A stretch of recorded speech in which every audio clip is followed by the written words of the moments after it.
It's Friday, March 7th, 2025.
As we typically do, by letting you know that if you'd like to support our show, it's very easy. All you have to do is go to supportourshow.com. And when you do that, using whatever web browser you choose, because now it seems like there's 80 more than there were even a week ago.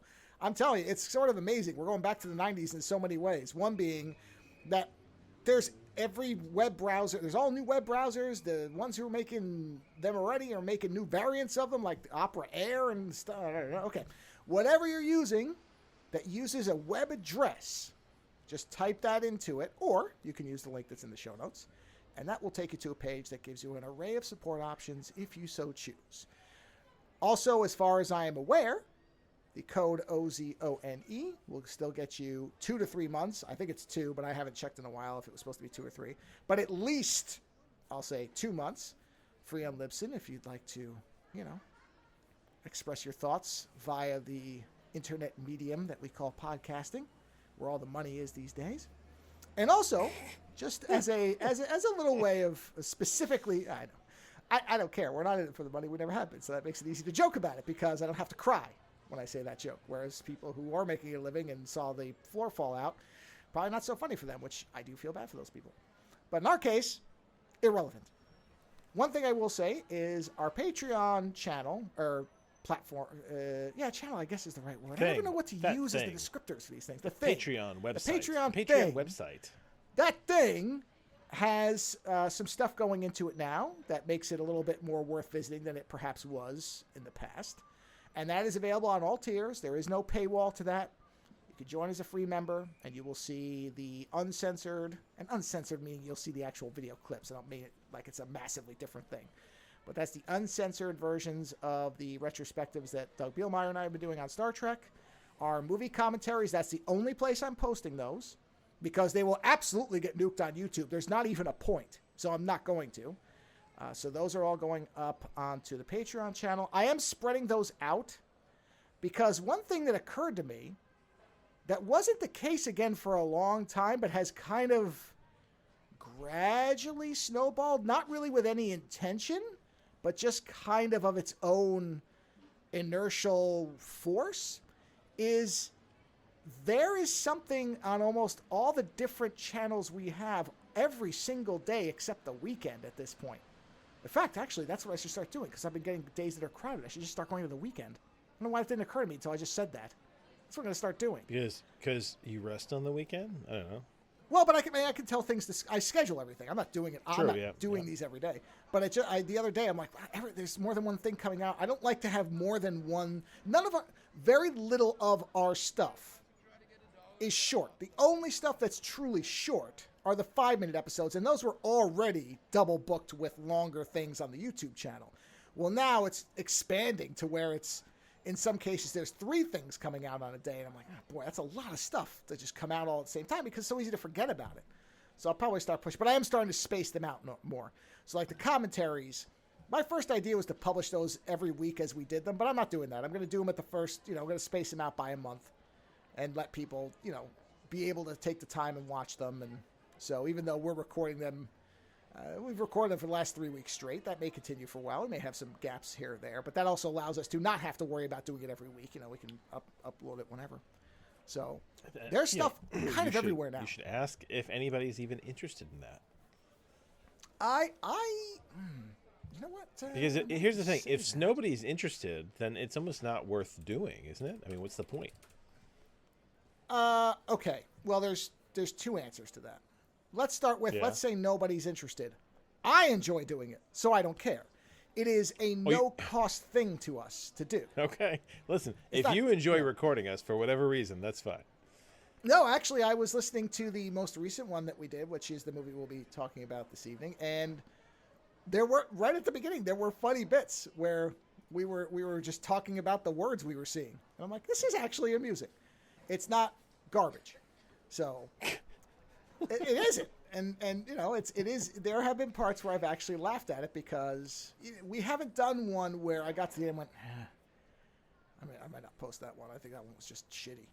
We haven't had one where we've sat there for 40 minutes and realized we didn't say anything. That would be an indicator that we're not posting. No, I mean, Jesus, that movie started with a bang, literally. So yes. Jesus. Yeah. I mean, your confusion over whether the assassins were working together or not alone was hilarious. Just as a bit of a jump ahead. When you thought that there were multiple assassins working independently of each other. It felt like it was triple booked, Well, that was the funny bit of it. That's what I'm saying. Is there is a value in it. I think it is funny, and as long as it is something where I feel like we're saying things, whether they're funny or not, I don't think they have to be. We're not trying to do Mystery Science Theater 3000. That's not the goal. The goal is just to see if there's stuff to talk about. And so far, we've had a good track record that every movie we've watched has had enough to talk about to sustain the entire thing. I mean, all the way through to, the very end, which we'll talk about when we get to well, I guess it would be like a re-review of the movie in some ways because I reviewed the film already. But, the kind of nihilistic and very downer, if you think about it all the way through, ending of the movie, I didn't think about that the first time I watched it. All I cared about was, Cynthia Rothrock is beating the shit out of people. Okay, that's all I care about, and that's all I needed. So, so far they've been, if there's one that I feel like we're not saying anything or whatever, then it'll just not get posted, but it won't be a waste. I think it's like playing Sniper Elite. We haven't had one of those where we realized, we haven't spoken in like 30 minutes. Doesn't happen, even though we're replaying the maps already. It's not like we're not getting something out of it. Honestly, at this point all it really is us killing Nazis and then one of us cooing at the other person's x-ray kill. Honestly, and making a lot of the jokes. game is one of us going, oh, that was good, oh, his head looks like it's gonna come off, oh, look at that arm shouldn't be there, oh yes. And yes. I mean, honestly, there is a psychotic nature to that. There is. I agree. But I mean, it's Nazis, so you don't care, Right. No, I don't care. So, So yeah. It's good Oh, that. you know what? Hold on a minute. Did I? You just discover something. Hold on a minute. Did I not upload? Oh, we didn't do that. We did. I keep forgetting. I've done this. I've done this at least 2 other times where I've checked the uploads on Patreon. I'm like, wait, we didn't upload our Obsession commentary. We didn't record for that one. Yeah. God damn it! What a mistake. Which is good. That's good because honestly, you don't need to hear the two of us getting hot and bothered for like an hour and a half by that movie. I think we were more astonished than hot and bothered. We both said it at a certain point, and it's pretty quick. Yeah, the nudity. Yeah. The at some nudity point, doesn't mean anything there's anymore. So much of it that you're like, Right. okay. Yeah, it doesn't. It's not literally titillating anymore. It's just what it is, and it doesn't. It's not. It does not feel like it's meant to be arousing in any way. At least I don't think so. But yeah. Anyway, they're there. So the Patreon, like I said, free tier. We're not looking to monetize that. I am not planning to ever monetize that. Honestly, the greatest thing about it is that they don't seem to care about copyright. So that makes them a preference of mine just because YouTube, and it's not because it's and actually, nonsense. You know what? if someone ever came and complained to you too about that, I wonder if all you would really have to do is put it behind like a $1 paywall, so that no one could see it. No, I'd unless have they to were remove paying. it. No. In fact, if anything, Okay. the fact that we're not charging is the defense. Oh, because that's right. Because we're not that's making any what money gets off people of it. in trouble. That's good. It Yeah, generally that's great. is. Yeah. Yeah. So but even I that was never the intent. The realization that, well, Patreon didn't have video for a long time. Not like this before. This is relatively new. And then the idea that when I just said, oh, let me upload this and see what happens, and it didn't get blocked, because I just assumed they were using the same tools everybody else was using, but they must not be. And, I could have used Vimeo or something like that. Some people do that. This is a weird question, right? Sure. But do you think, and this is like a straight comment, this isn't like a porn joke. Yeah. Couldn't you post to OnlyFans? Like, does OnlyFans have a free tier? I don't know. OnlyFans. Because I wonder, free are they really checking their content? Like, if you started posting stuff on No. OnlyFans? No, they're probably free OnlyFans. So they do have free. The only problem with OnlyFans, and that's not. Look, I Yeah. don't have a problem with it. No, that I know it that, but what I'm is- saying is, if you wanted to post a video, right? Like, if you want, like, if they went after you and Doug's videos, right, on Patreon, so they caught up it, right, and you were like, shit, where can I post this? Yeah, I It would could. be Yeah. hilarious to post it on OnlyFans, and to say, hey, we got kicked off Patreon. It's at OnlyFans for free if you want to watch it for however long. I mean, like, I just find that the idea amusing that you almost keep wandering to different stranger places on the internet that just didn't care. That's what I would do. It is what I would do. In fact, my initial thought was to use. I think it's Vimeo is the one that most people use that doesn't. Seem Oh to care yeah, about Vimeo. copyright I always either. forget about Vimeo. Yeah. But the problem with Vimeo for me personally is I've had a lot of problems downloading things from it. The links sometimes don't work even when they should. It can be annoying to get the quality level that you want. It's not I've had seamless Vimeo. as I'd like. Yeah, Vimeo. Vimeo has worked for me, but Vimeo very often decides what it wants the quality to be. So, like, I can't, manipulate it. Or anything like that. I have to work to get Vimeo to work for me. Well, there you So go. yes, that's the problem. Is I don't want for people, now. Yeah, I don't want a lot on of Patreon. friction because I would just be happy if people watch these movies and see this stuff. So I'm trying to make it basically as much as possible a one-click stop. You just hit play and you get the best quality and I don't have to worry about any of the other crap. That's it. So I would have preferred if YouTube would let us do it, but because YouTube sucks and wants to block everything, even though at this point, realistically, and this is the thing that really galls me, it's not the only thing, but it's one of the things, is, in all honesty, at this point, YouTube's dominance would allow it to slap these companies around and say, no, we're not going to pull videos down unless you demonstrate to us that there's an actual fair use violation here. They could say that.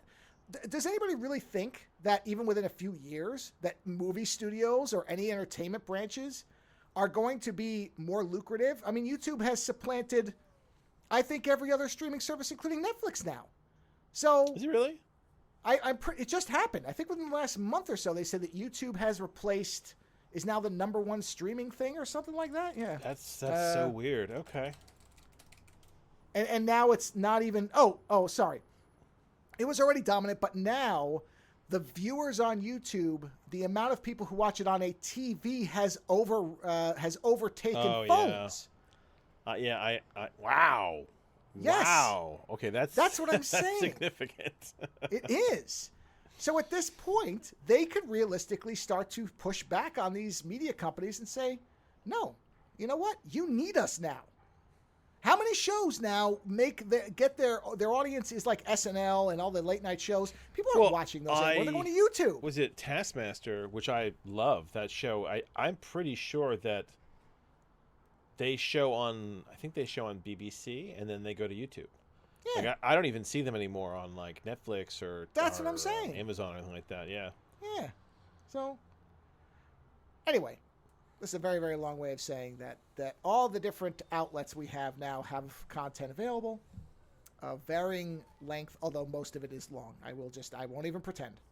The shortest things at this point are my Stalker 2 gameplay playthrough. You can stop it and finish it later.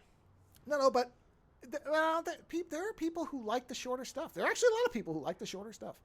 Listen, our shows can be really short. All you have to do is when you get to the point where you don't want to listen anymore, hit the stop button. Well, I mean, for some people, that's about 3 minutes in. So I understand. And listen, and that's fine. I don't want to listen to me for 3 minutes. Yeah. But baby, I would listen to you for hours. Oh yeah. Oh man, you just reminded me of something today. Oh, good. My wife and I were talking about how I got dressed to go to the grocery because I don't like to go out dressed like a slub, right? Like it's one thing if I'm just in the house or going to the gym or shit like that, but like if I'm actually going out, my mindset's like get dressed. So I got dressed, and I guess I was feeling a bit flamboyant, and I got one of my weird cowboy hats on, and I had one of my weird flight jackets on, and I walked out, and my wife was like, she's like, you know what? She's like, I think you look a little gay. And I was like, really? And she's like, yeah. She's like, I think someone could mistake you. And I was totally fine with that, because in high school, people thought I was gay for years, which turned out to be like an amazing superpower, because then nobody seems to care when you hang out with their girlfriends till late at night. And then when they realize that you're not gay, you have lots of fun. Yeah, but sure. I always thought it was hilarious. So when my wife said that to me, I walked up to her and I basically started singing that I was gay, that I was totally gay. I was coming out of the closet as I started to gyrate against her. And I just thought to myself, this is yeah. That I did not I remember you showed me a picture of you when you were younger in like all leather, when you still had like a lot of hair and it was like wild and like crazy and up. Oh, like, all was over there the place. armor? Might have been. I don't remember specifically. Yeah, I was. You know what? My daughter recently kind of got into being a goth. Oh, right. And when I look at her, it reminds me of me when I was in my leather phase. But the thing is that all that leather, I wore it because there was no color but black. I was like an inadvertent goth. It's really funny. Oh, sure. Oh, yeah. No, but when I found out what the term leather daddy was, I think of that picture. That's the first thing I think of is that picture. I'm like, oh, got it. I know exactly what that looks like. Yes, I understand this concept. So, yeah. Is that just somebody who wears leather? Is it what is a full? I mean, is there more to the leather daddy definition? No, because no. It's hold on. Let me give you the definition. I thought leather daddies were homosexual. I don't know. Well, what I'm saying is just that photo is the visualization. Because the guy who makes leather jackets for me. It is not. Oh, is it? Okay, because the guy who makes leather jackets for me out in San Francisco, one of his big points of business is leather daddies, and we always laugh about it because he makes some really cool stuff for them. They love color, I gotta say. So here you go. And I always see pictures of it. Well, go ahead. What is a leather daddy? The definition, as Wikipedia determines it, leather subculture denotes practices and styles of dress organized around sexual activities that involve leather garments such as leather jackets, vests, boots, chaps, harnesses, or other items. Hold on. I'm not. No. Yeah, go ahead. I'm not saying, but this might be. Wearing leather garments is one way that participants in this culture self-consciously distinguish themselves from mainstream sexual cultures. Now, that doesn't mean. That's what I'm saying. This is all visual. This isn't me thinking you were gay from the photo. No. I know. I'm saying it's term. For me, wearing leather was never about. There was never a sexual element to it. I mean, maybe it was when other people slept with me, but for me, wearing leather was just the fact that I thought leather was cool. Well, and there's the interesting angle of it, right? Does it require your participation in the conception of that? I don't know. Right? Yeah, but I mean, I tell you, even my parents thought I was gay for years, and this is kind of one of those funny things. I mean, anytime that you're creative and outside, when certain generations will immediately interpret that as being part of the LGBT My mother community. didn't know I was straight until I was already. I always think I was like most of the way through college. Yeah. And she was like, "Oh no, I was like halfway through college," and she was like, "You're not gay?" And I'm like, "No," and she was like, oh, and then she suddenly had to readdress all these situations of people being in my room late at night and all this stuff that had gone on. And it was like all of a sudden she was like, oh God, she's like, I let a lot of stuff happen in my house. And it was like, yeah, you did. Because everyone was like, oh, you want to take her up to your room? It's 3 a.m. You just go ahead. It's cool. Go ahead. It's like, yeah, You okay, guys can thank have a you. nice conversation. Yeah. Talk about Yeah. interior design or something, you can right? braid Yeah, that's what you can kids braid do, each right? other's hair. It's like, yeah. Well, yeah, and when no. when I told my mother that I met somebody in California, she thought I was coming out. That's what she thought. I didn't know that. Oh, I thought I told you that. Oh, yeah, I was in the car with her. I'm like, listen, I have to tell you something. And I said, I met somebody who lives in California. She's like, oh, I thought you were going to tell me you were gay. So, look, it's just what it is. It was not a homophobic thing. She just thought because I was artistic and different than everybody else, that's what it is. I think my parents, there was a little bit of homophobia, but like not. It's weird because my mother is one of her best friends. Not growing up, but one of her best friends in like through her 30s and 40s and stuff like that was a homosexual man that she was very close to, and he was a cool guy. He was an antique. He was an antique dealer, and he was an incredible queen. Like when I think of Queen, I think of this guy. He was like a New York queen. It was great, and he had really cool antiques. So my mom, but I think my father and his kind of macho Hispanic culture. The worst thing you could be is gay. Well, what I was about to say is it would not have been a problem for my mother. It would have been more difficult for my father, who was like off the boat Italian. Like that just doesn't fit.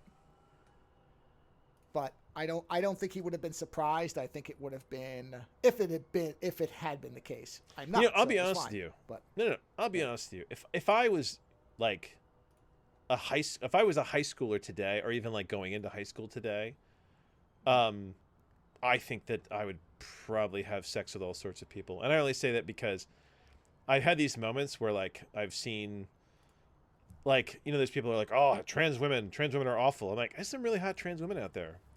Like, and growing up, I like tomboys. So like, trans men, some of them look kind of hot to me too. Like thinking of myself in high school, like that's kind of the weird thing is like you get all these conservative men that are like, oh my God, they're ruining the gender politics. And I'm sitting there going, no, they're actually making it a lot of fun. Like when you look around, it's like it's a buffet of every kind of flavor you could possibly imagine. It's a restaurant where you can have any specific kind of food you could come up with. It's like whatever your specific type is, somebody has a kink for that, or somebody has an interest for that. And it's like I like all sorts of women, but like I like bodybuilders women, not bodybuilders, like CrossFit women, right? Because bodybuilder women can get too big. Even for me, but like I like big muscly girls, and we have a friend that whenever I show them like a hot muscly girl, he's like, oh God, she's too veiny, and I'm like, Jesus, what do you want? It's like you want some thin waifish damsel in distress. I mean, I guess there's a time and place for that as well, but I just think it's very funny. So yes, I think if I were younger, I'd probably be more varied, I think, in my sexuality. But then again, if we were growing up today, we'd be surrounded more by it. I mean, think about it. In college, we were in art school. Yeah. Were there really that many trans people around us? Well, honestly, okay. Now, remember that... Yeah. I distinctly remember, because the first dorm I lived in, our buddy Mark, you remember Mark? Marky Mark? Marky Mark, who was in the room next to us. His first... Oh, sorry. No, I'm sorry. It wasn't Marky Mark. Marky Mark was the second roommate. If you remember that Matt's first roommate... Oh, yes. Yeah. Was a theater he wasn't major. Trans. He was just... Yeah, he wasn't trans. I'm not saying he was trans. You got to let me finish the story. His first roommate was a gay theater major. And so... I remember several times until he moved out, and I think he moved into the dorm where all the theater majors were, just because he was more comfortable there. Yes. I understand that. Yeah. I don't think anybody was ever mean to him or anything like that. I think he just didn't feel like he fit in. Which the rest of us, as far as I'm aware, we're all. And to be honest, if you met our friend Snedeker, like he comes off presents, ironically enough, he comes off like a very sort of like Yeah, like a very, very Well, bro-ish I should dude, say wife right? beating. A wife beater wearing like football jock. That's what I thought he was at first. Yeah, he does. 'Cause that's When you all I ever first saw meet him him, doing. yeah, but it's not him. It's not him at all. That's No, the funny no, part. no. No, I don't think there was ever anything like that. I think it was just that, you know, he wanted to be around people who were. I completely understand. No, But you want to live with people that are kind of in your area. yes, As and in, like, I your walked by major. that room a few times Yeah. and looked in and saw things going on and went, huh, all right, I've never seen that before. Now, I don't know how any of those individuals that were doing things to each other identified. They clearly didn't care about having the door open. So, very, very free people. Could I have? Jeez, I missed. I wasn't visiting. Well, he the didn't. dorm He yet wasn't at that there point. for long. He was not. No, he I wasn't never even there met for all him. that long. Yeah. Yeah. Oh no, he's a nice guy. funny. I talked to him a couple times, and Oh I no, what know I'm some- saying, remember seeing I him. missed those. No, but I remember. I mean, it wasn't fact, like it happened you every know what? night. I don't want to I make this like missed- it was a I missed the musical theater people. I think that's the kind of the funny thing is that like you and I think maybe through Doug and through someone I think you Yes. dated at Yes. the time, you guys had an in that kind of crowd, which was a lot of Yeah. fun. Oh, it and I was. did not. I was I was in fucking psych and English, and then I would hang out with all the art people. Yeah. And no one thought But- that I was not an art student. But I didn't look in and go, "Oh, yuck, what's going on there?" I was just like, "Oh, okay." But you know, No, but at there the are time, people. Yeah, but the thing is, there if are people somebody- that would be racked like that. Well, of course there were, but I'm agreeing with you that if the right Yeah. person and I had fallen into kind of a rapport, and then I found out something, I'd be like, "Oh, okay, whatever." You know, I'll try and anything once. especially if we were young now with how kind of normalized it's become. Yeah. Yeah. Especially Well, like, you know, I always think of it this way. If I, in high school, remember there was a time in high school where you were just desperate to find somebody that wanted to touch it, Anybody. right? Yeah. of Anybody course. at that point, right? Yeah, and if somebody who looked like a hot girl came up to you and was like, "I'll touch it," but you know, I'm a trans girl, whatever. I think in that situation you'd be like, you know what? You're all the girl I need. Like I don't care, right? Once I found out the concept of pheromones and how sexual response works, a lot of things made sense to me where I'm like, yeah, I don't even know if I would need the person to present as a woman. If whatever activated correctly, fine. It just so happens that that's never happened. Not because I'm No, I think yes. projecting an anti-force field or anything. It's just never been the case. But yeah, No, I get what you're saying. You've never been hit Yeah. by like a pheromone wall and been like, whoa, yeah, no, I get that. not in a way where the person was ever free and so was I, and the thing worked out. I mean, there have been times where I've looked at men and be like,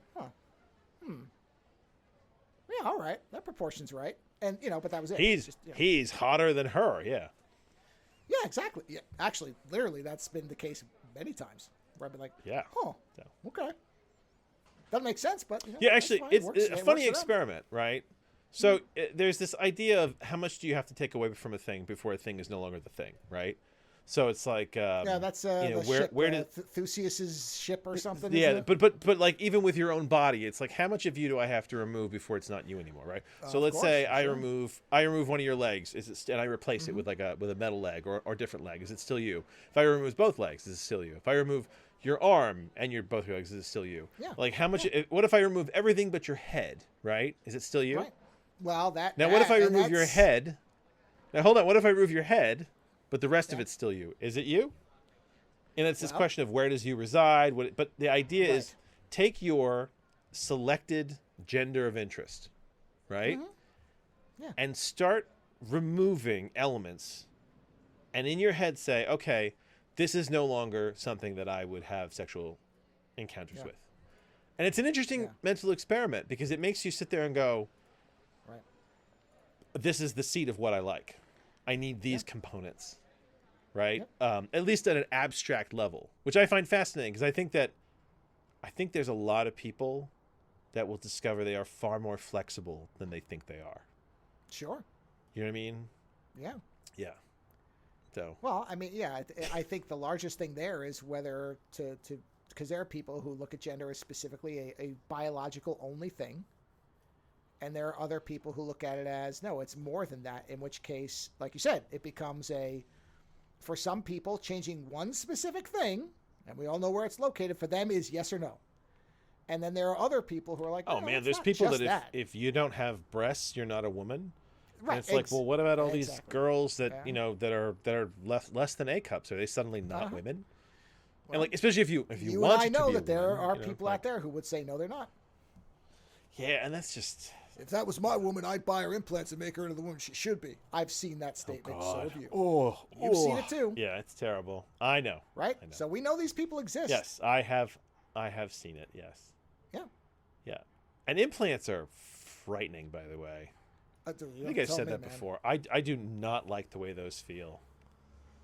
Not only Like, that, there's been many. God, I would hate to have something in my body that if it just leaks, that suddenly all kinds of problems happen. Yeah. I mean, I know there's different types, but it's like anything that your body can turn against or can turn against you at some point. I don't want a potential time bomb in my body. Speaking of potential time bombs, though, yeah, I saw a really great joke that I really enjoyed, Ooh. and it was this idea. It was when I'm old and gray and I'm in hospice care, I'm going to make sure that I eat as much unpopped popcorn as possible, so that when they cremate me, it's like a celebration. Wow, that's a great idea.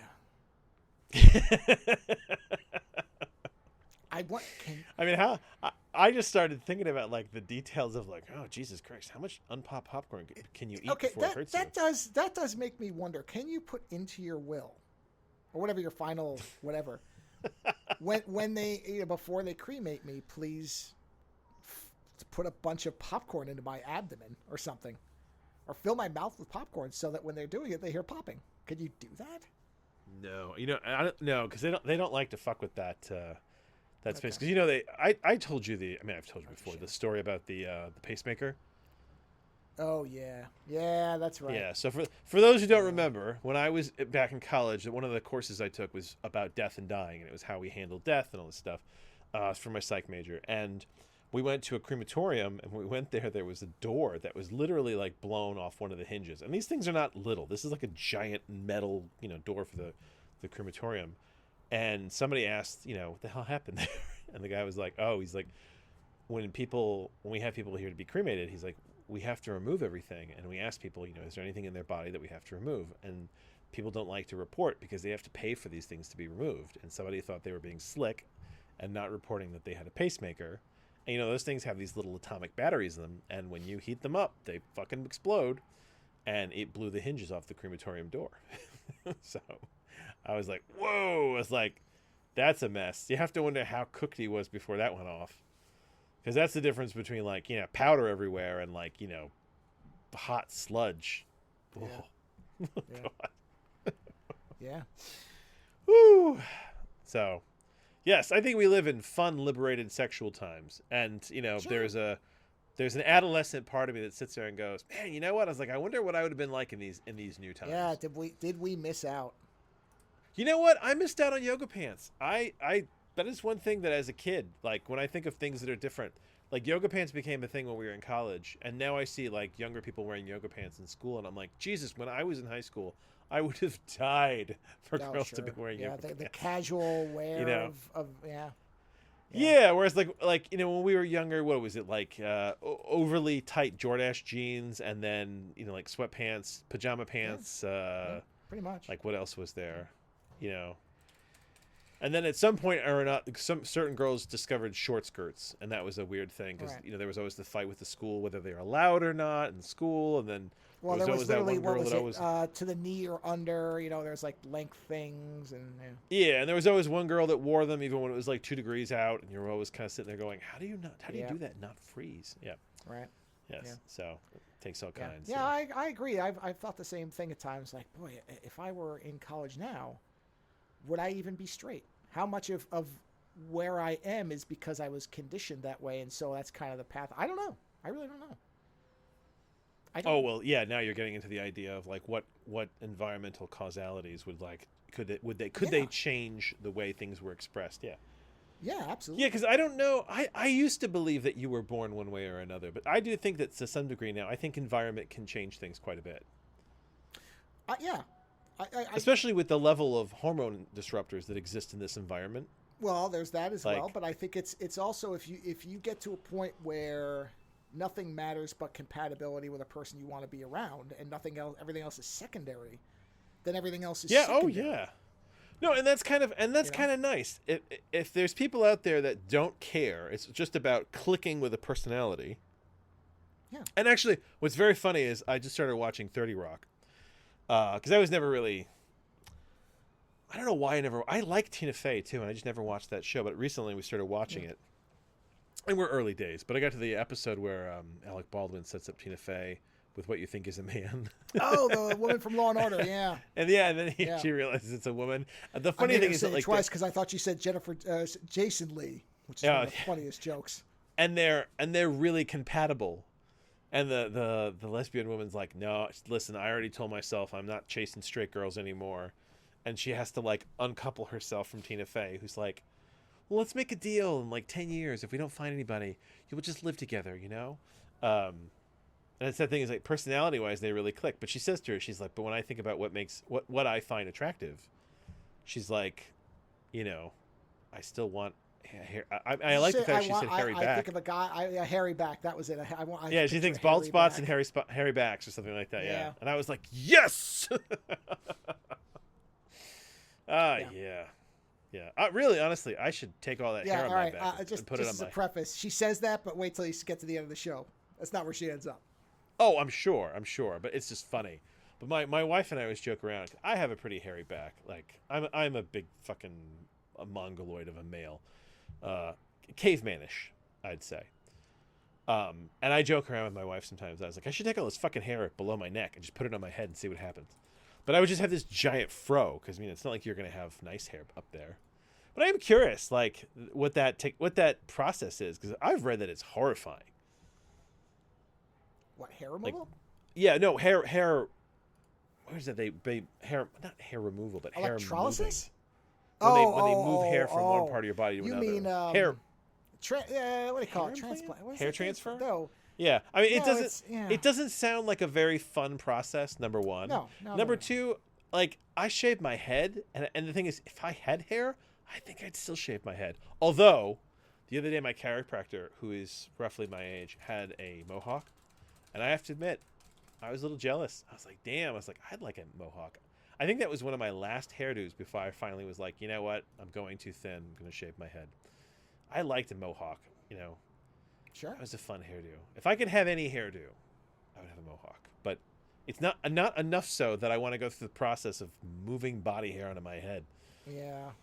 Yeah. So. Yeah. and I don't. It doesn't. I don't know how long it lasts, and a lot of times it's very. Oh, does it fall out? I don't know that it's permanent. You know what? I'm just gonna. If for some reason I should be single tomorrow or something like that, like if my wife were to pass away, knock on wood, I think I would just tattoo my head. Just tattoo all of it where hair would be, so it just looks like there is a possibility hair grafts won't survive and some may fall out. So you might end up with patches of missing. Yeah, no, thank you. Oh yeah, that's even worse. No. And I have a policy of if it's gonna fall out, just let it fall the fuck out. Yeah. Right. Yeah. Isn't Musk's got a big haired thing, didn't he? Or is he wearing a toupee? I don't care enough to know. I mean, it doesn't look right. I'll say that. He used to look really different. Yeah, I wouldn't be sure. And then Anyway, I have to switch gears. I don't know what fucking gear we were on, but to switch gears on you here. So there is a YouTube channel that I sometimes watch that I cannot pronounce the name of it. It's Kurzgesagt. It's Kurzgesagt, and it's like in a nutshell is basically the videos, right? So they do all these really great animated videos, and they're usually on really fucked up questions. I've talked about them because they did one about the end of the universe that gave my young children nightmares. At which point I realized that they were too young to learn about the end of the universe. And my daughter was like, "Is this going to happen tomorrow?" And I was like, "Darling, this is going to happen for billions of years. Relax, right?" So anyway, they have a lot of really great videos. Is the world getting more violent? What? Hold on. How did you not give the description that they have on their thing? Animation videos explain things with optimistic nihilism. Okay. Oh yeah, optimistic nihilism. There you go. Yeah, I guess. So to give That's you an great. idea, this is just a random smattering. Like what happened before history? Genetic engineering will change everything. What happens if we throw an element from what was that? From a plane? Oh, from space. The Fermi paradox, death from space, gamma ray burst, like all this shit, right?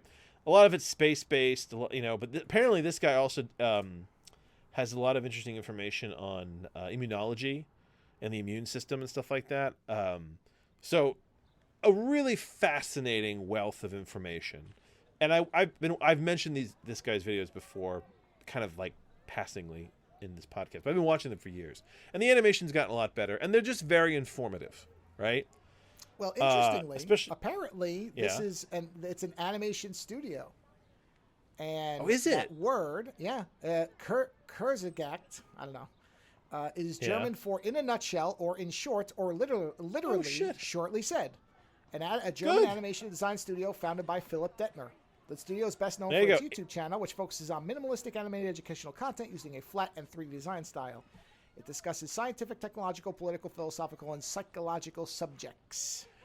And it's really good. Like I found them. This is one of those things that sometimes when I'm alone at night and I'm watching YouTube, I'll watch these because they're just very informative. I try not to watch. My son just got into them. He likes them a lot now. But like when they were younger, we used to kind of like watch a few of the lighter ones, and I was trying to kind of broaden their horizons, and I scared the shit out of them because they get into some fucking crazy topics.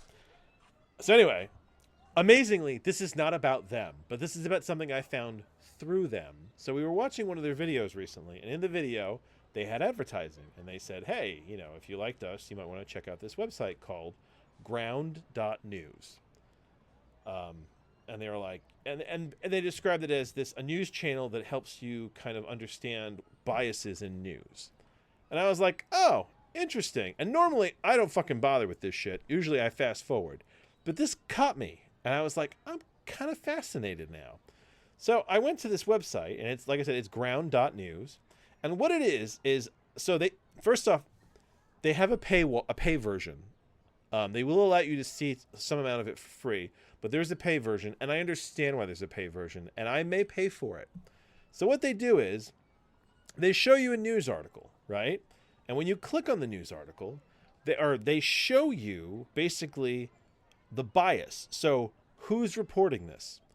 What percentage of news channels are reporting this? And it shows you like who's reporting it more Republicans, more centers, more left, right?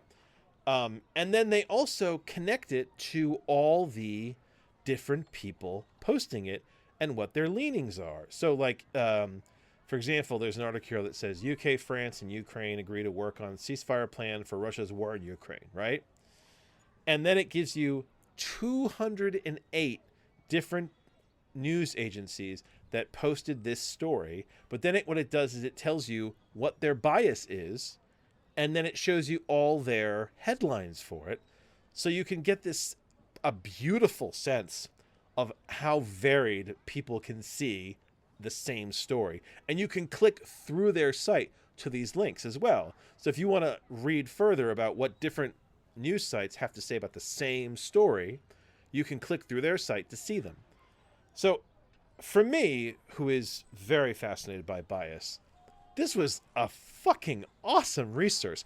Like it took the news kind of to a whole new level for me, where it's like, Jesus, somebody collected all this. This is fantastic. And another interesting thing they do is they have this subsection that is basically, they call it like the blind spot. And it's when a story is being disproportionately presented by right wing or left wing or center. So, for example, they have an article here that says Egypt says Gaza reconstruction plan ready, pushes effort. And then it shows that this story is being represented 71% by right-wing media and only 14% by left-wing media and 15%. And this whole idea that different people are reporting different things. There's different emphasis, and some people don't care about certain things. And it's fascinating to me because, like I said, it gives you this kind of greater view of what the fuck is going on in people's heads. Especially right now, because right now we're living in the age of what the fuck is going on. So I actually do not like. I try not to read too much news lately. I mean, compelled to read news, but like I try not to read too much news. But I found that this website, it was almost like a weird.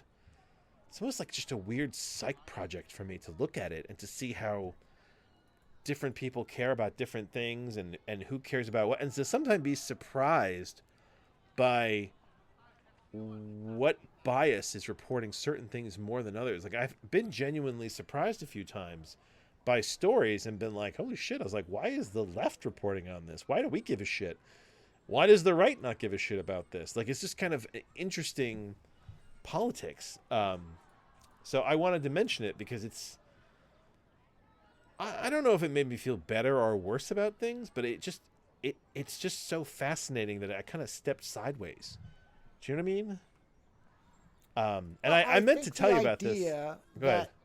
They are telling you who's reporting it and what percentage. I think that's exceptionally valuable because, it doesn't necessarily, what I like is they're not giving it a truth score. They're just saying, hey, this is who's saying this. No, So they don't. And what you think, but I think they have some kind of function where they try to collect the base facts. And I think that's one of their paywall elements, that you can pay to just have the base facts strained from the story provided to you, based on all the different articles and what everyone has posted, and try to unbias the story. Like, kind of Walter Cronkite it a little bit, unbias it. Yeah. I'm still exploring their site, so I'm trying to understand how or if they do that, but it seems like they do. I would enjoy that. I would love to just have the news kind of strained out for me. But even if that's not an element, just this bias thing is really cool. And being able to see all the different headlines. So on any article you click on, it shows you all the different articles from all the different sites and how they've titled them, and you can go through and you can read them if you want and see how they slanted it. And yeah, it's just it's fascinating to me. It's kind of a weird thing.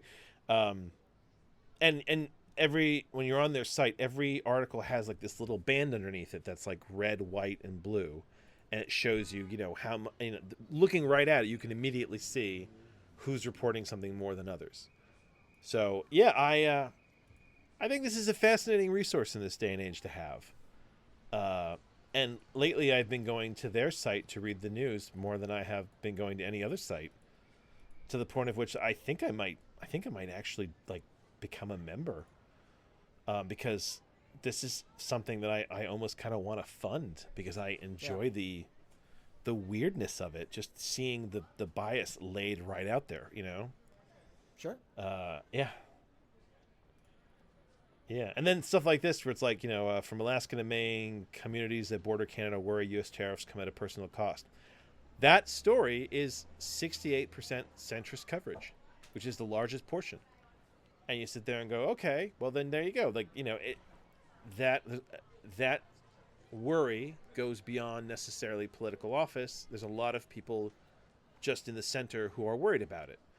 And it just gives you a different sense of, like who's thinking what, and what affects everybody, what stories everybody are thinking about, and what stories are just, political fodder. You know what I mean? Right. So we try not to get too political here, but just as a news site in general, I just found it to be very neat. I don't think that is political, because it is just reporting everything and just telling you who's reporting it. I don't think it's if it's not taking a stance. I mean, yes, obviously, I know people like to dispute this, but there are such things as base facts. I mean, if a volcano goes off, it's not political to say a volcano erupted. Everybody, I'm sorry, it's not. Yeah. Now, whether you say that volcano erupted because the liberals, buried all their hemp toilet paper in the center of the earth. Okay, well, or to suddenly start mentioning how FEMA is going to use it to brainwash everybody when they get there, like that kind of shit. Yeah, that's you know what I mean. Like it can suddenly become very political. Oh, it can. But what I'm saying is that it is good to have base facts.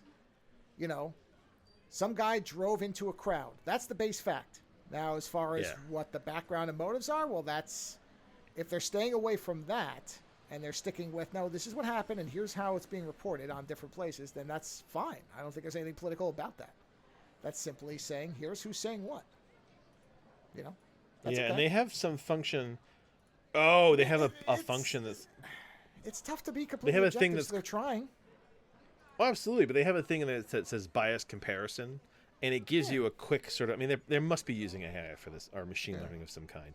But, like, it gives you a quick comparison of what the different stories are telling you, so you can see how differently it's being presented. So at the top of every article...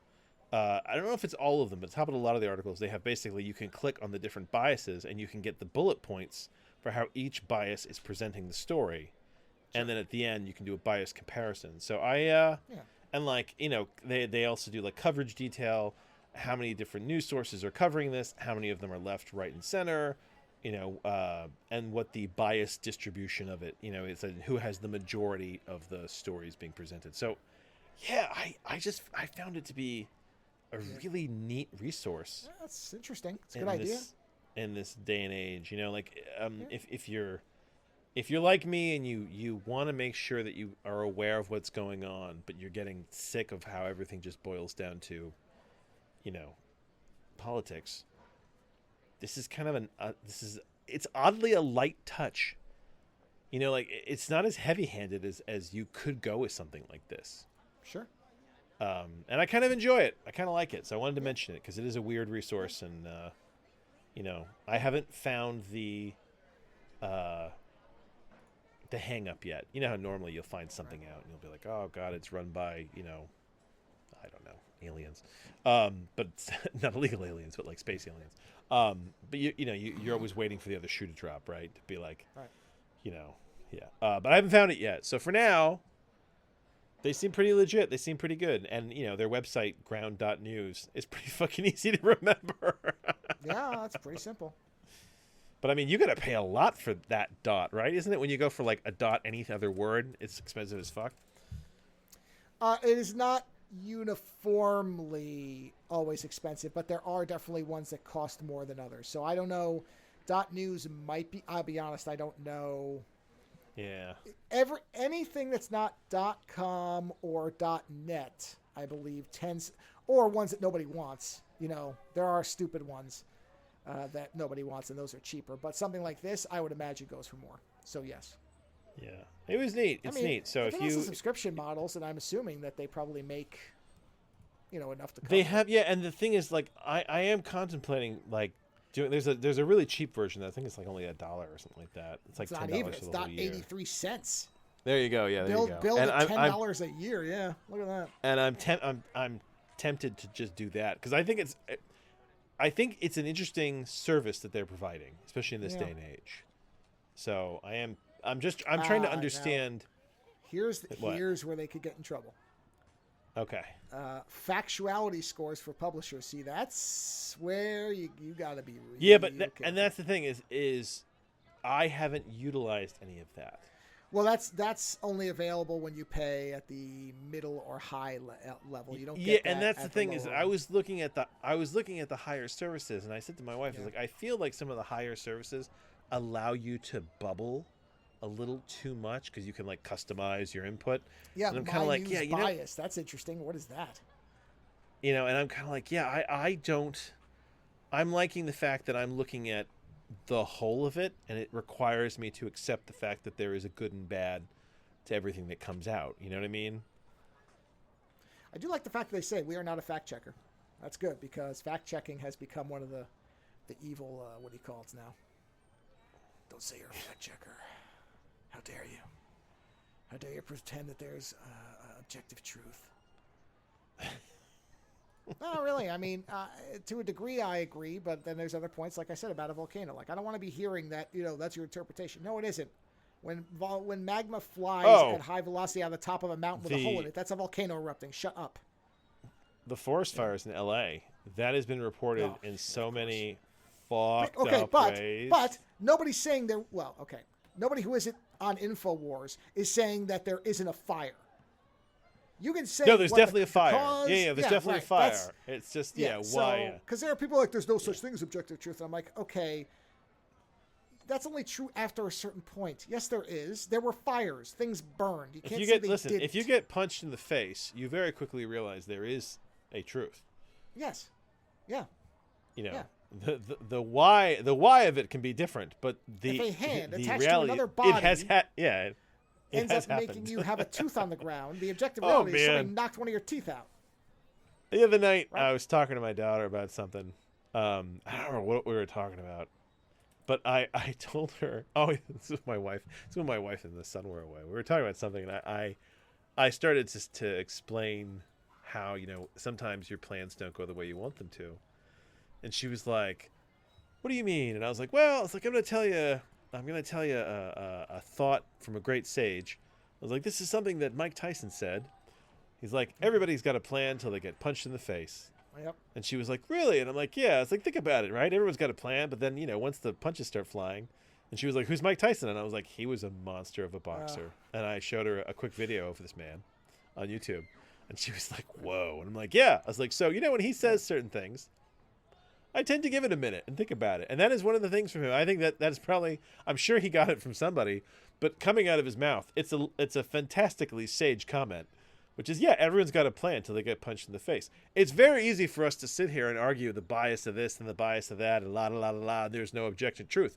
But when somebody shoots you through the fucking head, you know what? There's a truth to that. You've objectively been shot in the head.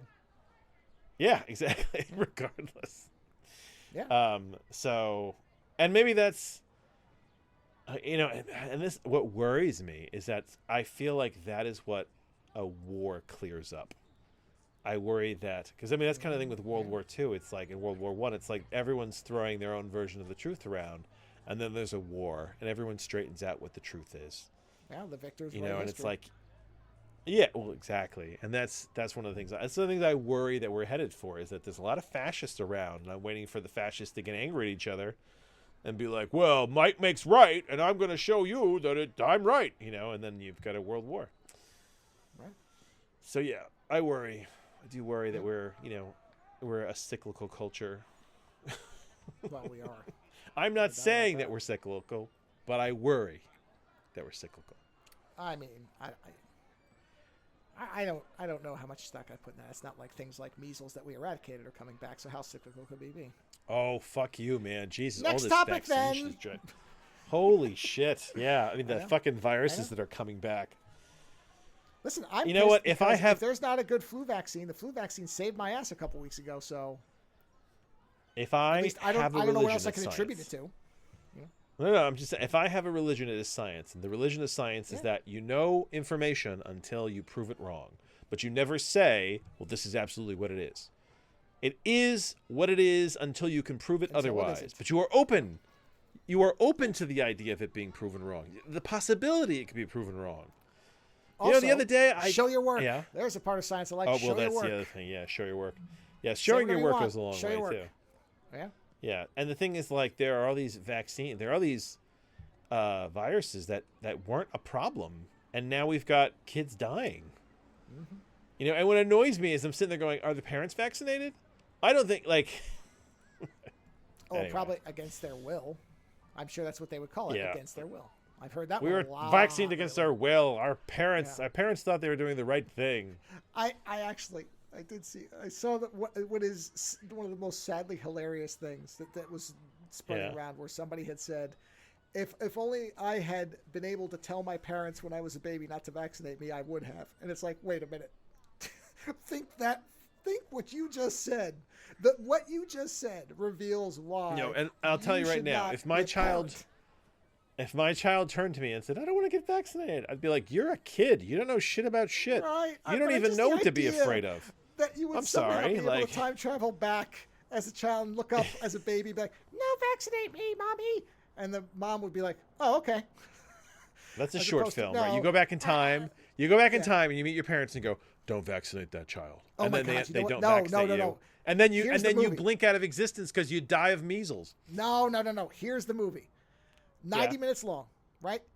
80 to 85 minutes is watching the process of getting time travel for this purpose, like all the stuff, the Oh, testing. you're gonna make this such it. a frustrating film. Oh my god. Yeah, Go on. and then the person manages to do it. They manage to shift their consciousness back to when they were, whatever the first vaccine age is. Yeah, I'm not even talking about up, shifting your consciousness. Yeah, go ahead.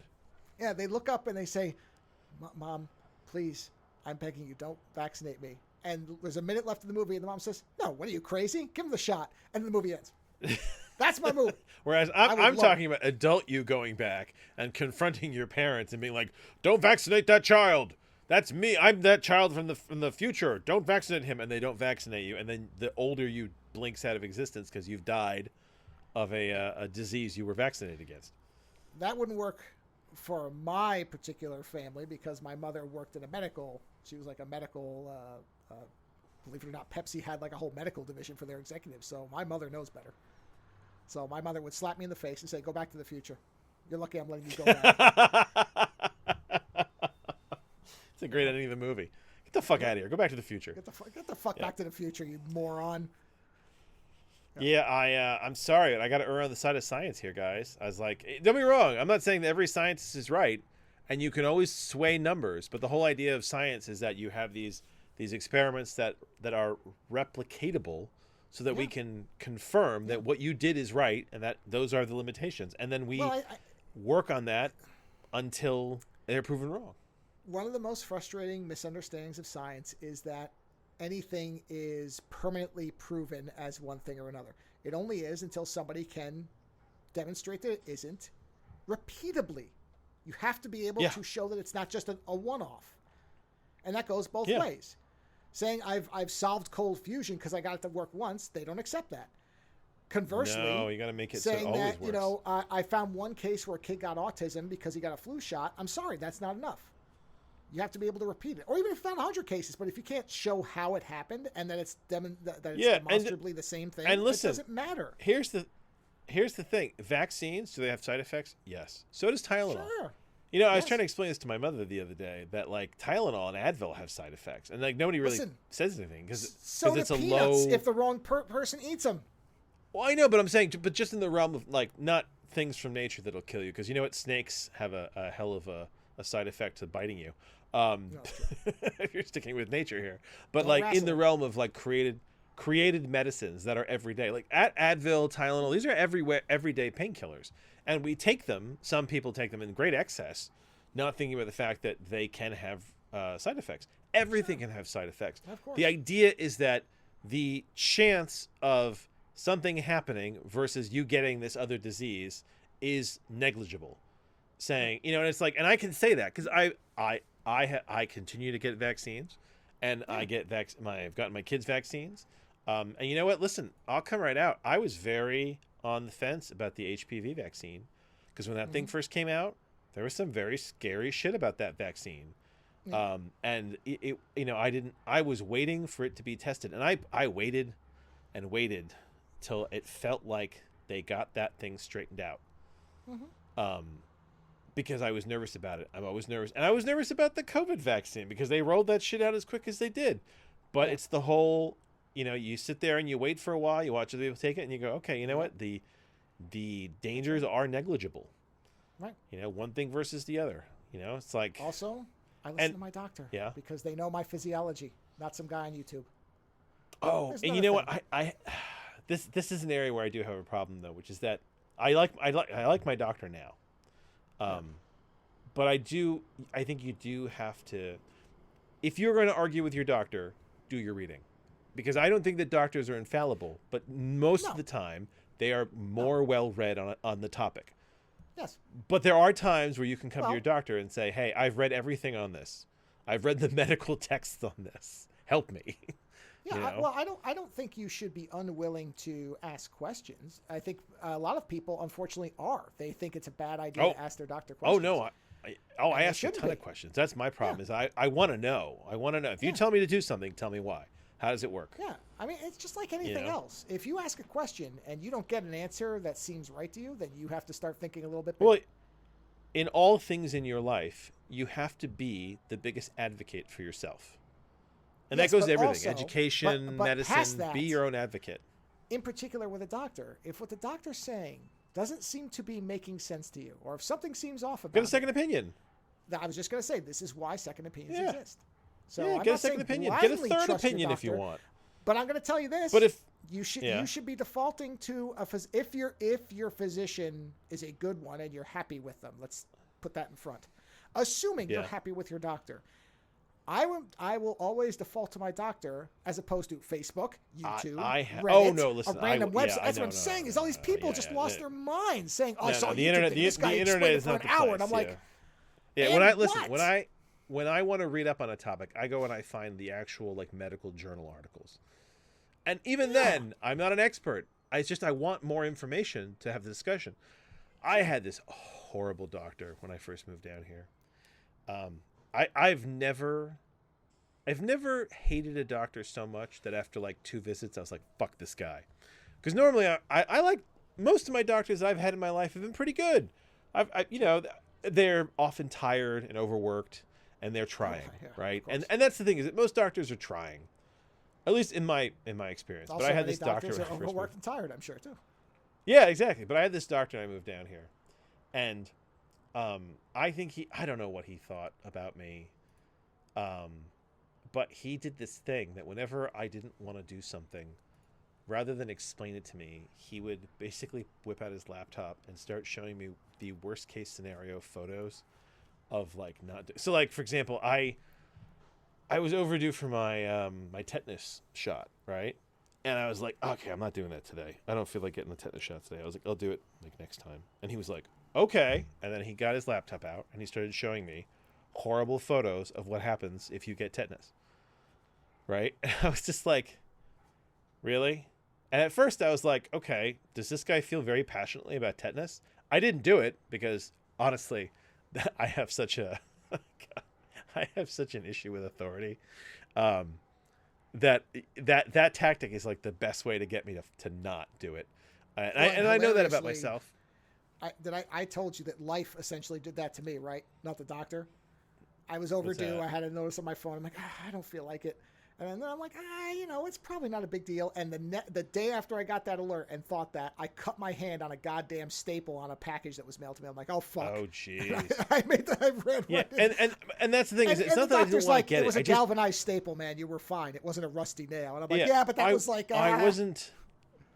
Yeah, it's not that I was against getting it. I just didn't want to get it that day. Listen, I get it. I was the same way. There's I'm timing. Like, I'll get it eventually. But and then, I'm like, fuck my hand.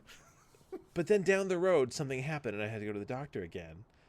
And he, you know what I think it was? I busted I fell down the stairs and I busted my toe. I was bringing a television down the stairs to the basement, and I was barefoot when I was doing it because I'm a fucking idiot.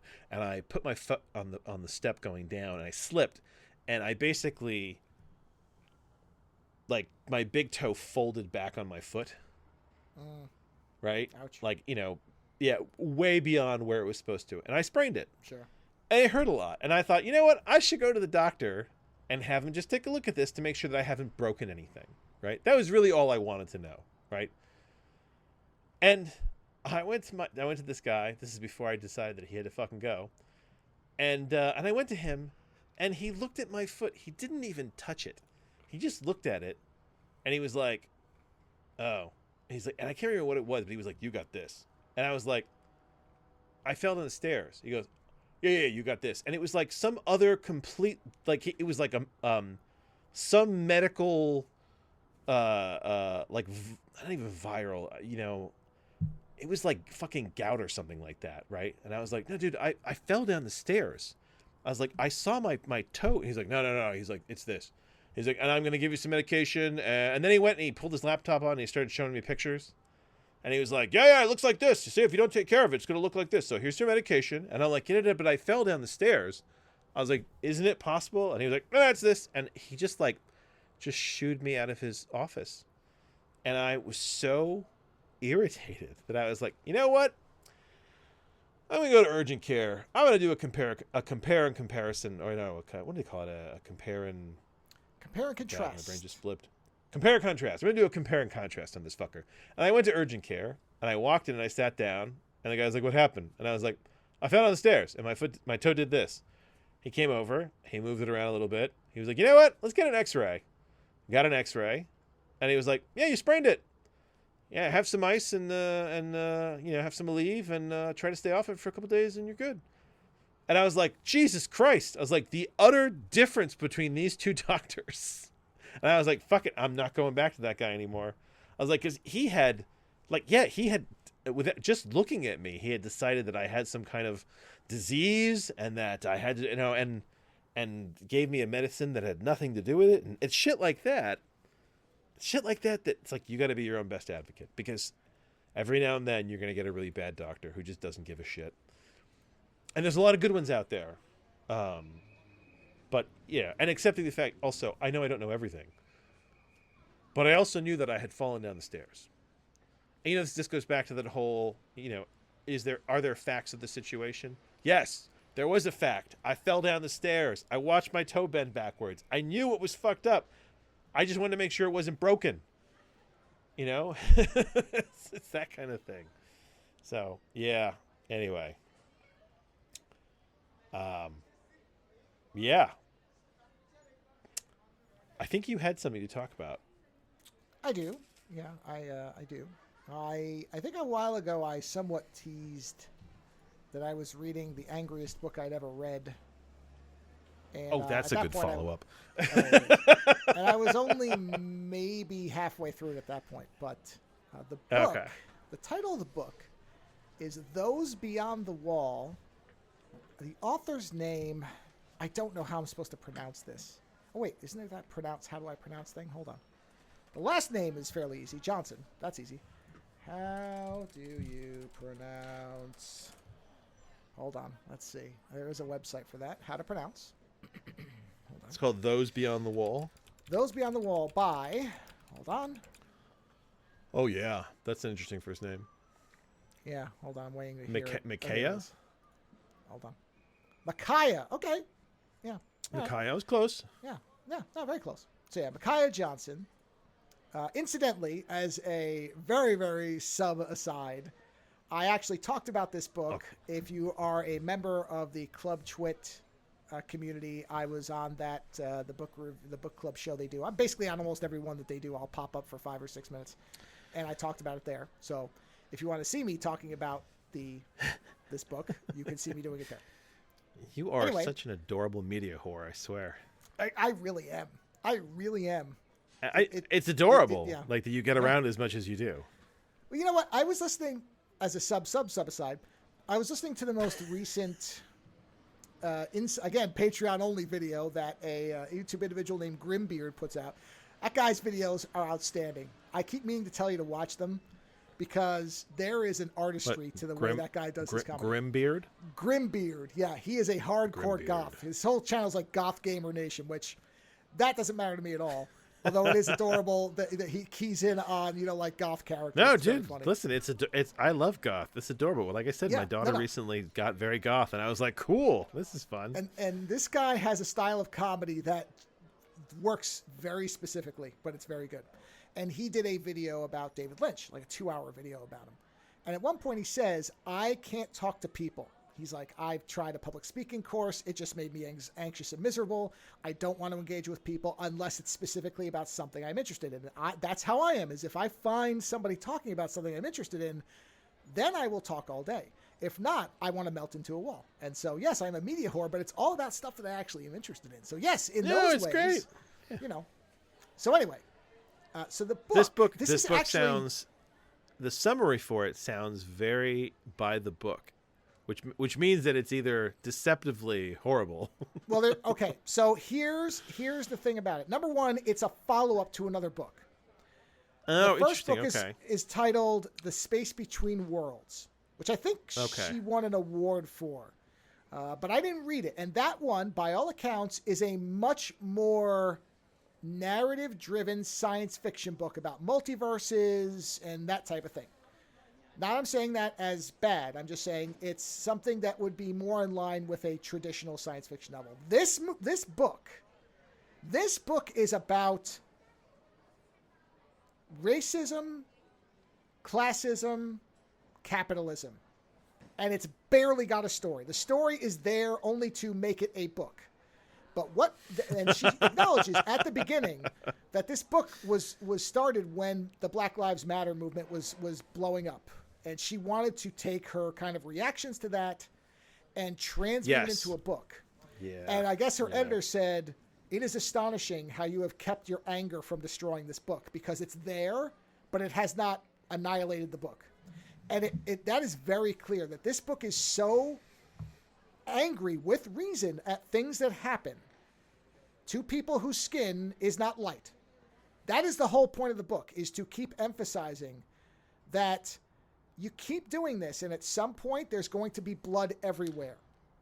And the book is basically a huge revenge novel about an entire city full of people who have been oppressed, and they get an opportunity to reverse that oppression in the most violent, angry, anger. Here's it's so difficult to describe what makes this book so excellent. But the line I use is, there's a difference with violence between cruelty and justification. And it's a real close line to people who are reveling in being able to exact justice without becoming joyous in it unnecessarily. Like, you have to really thread that line carefully.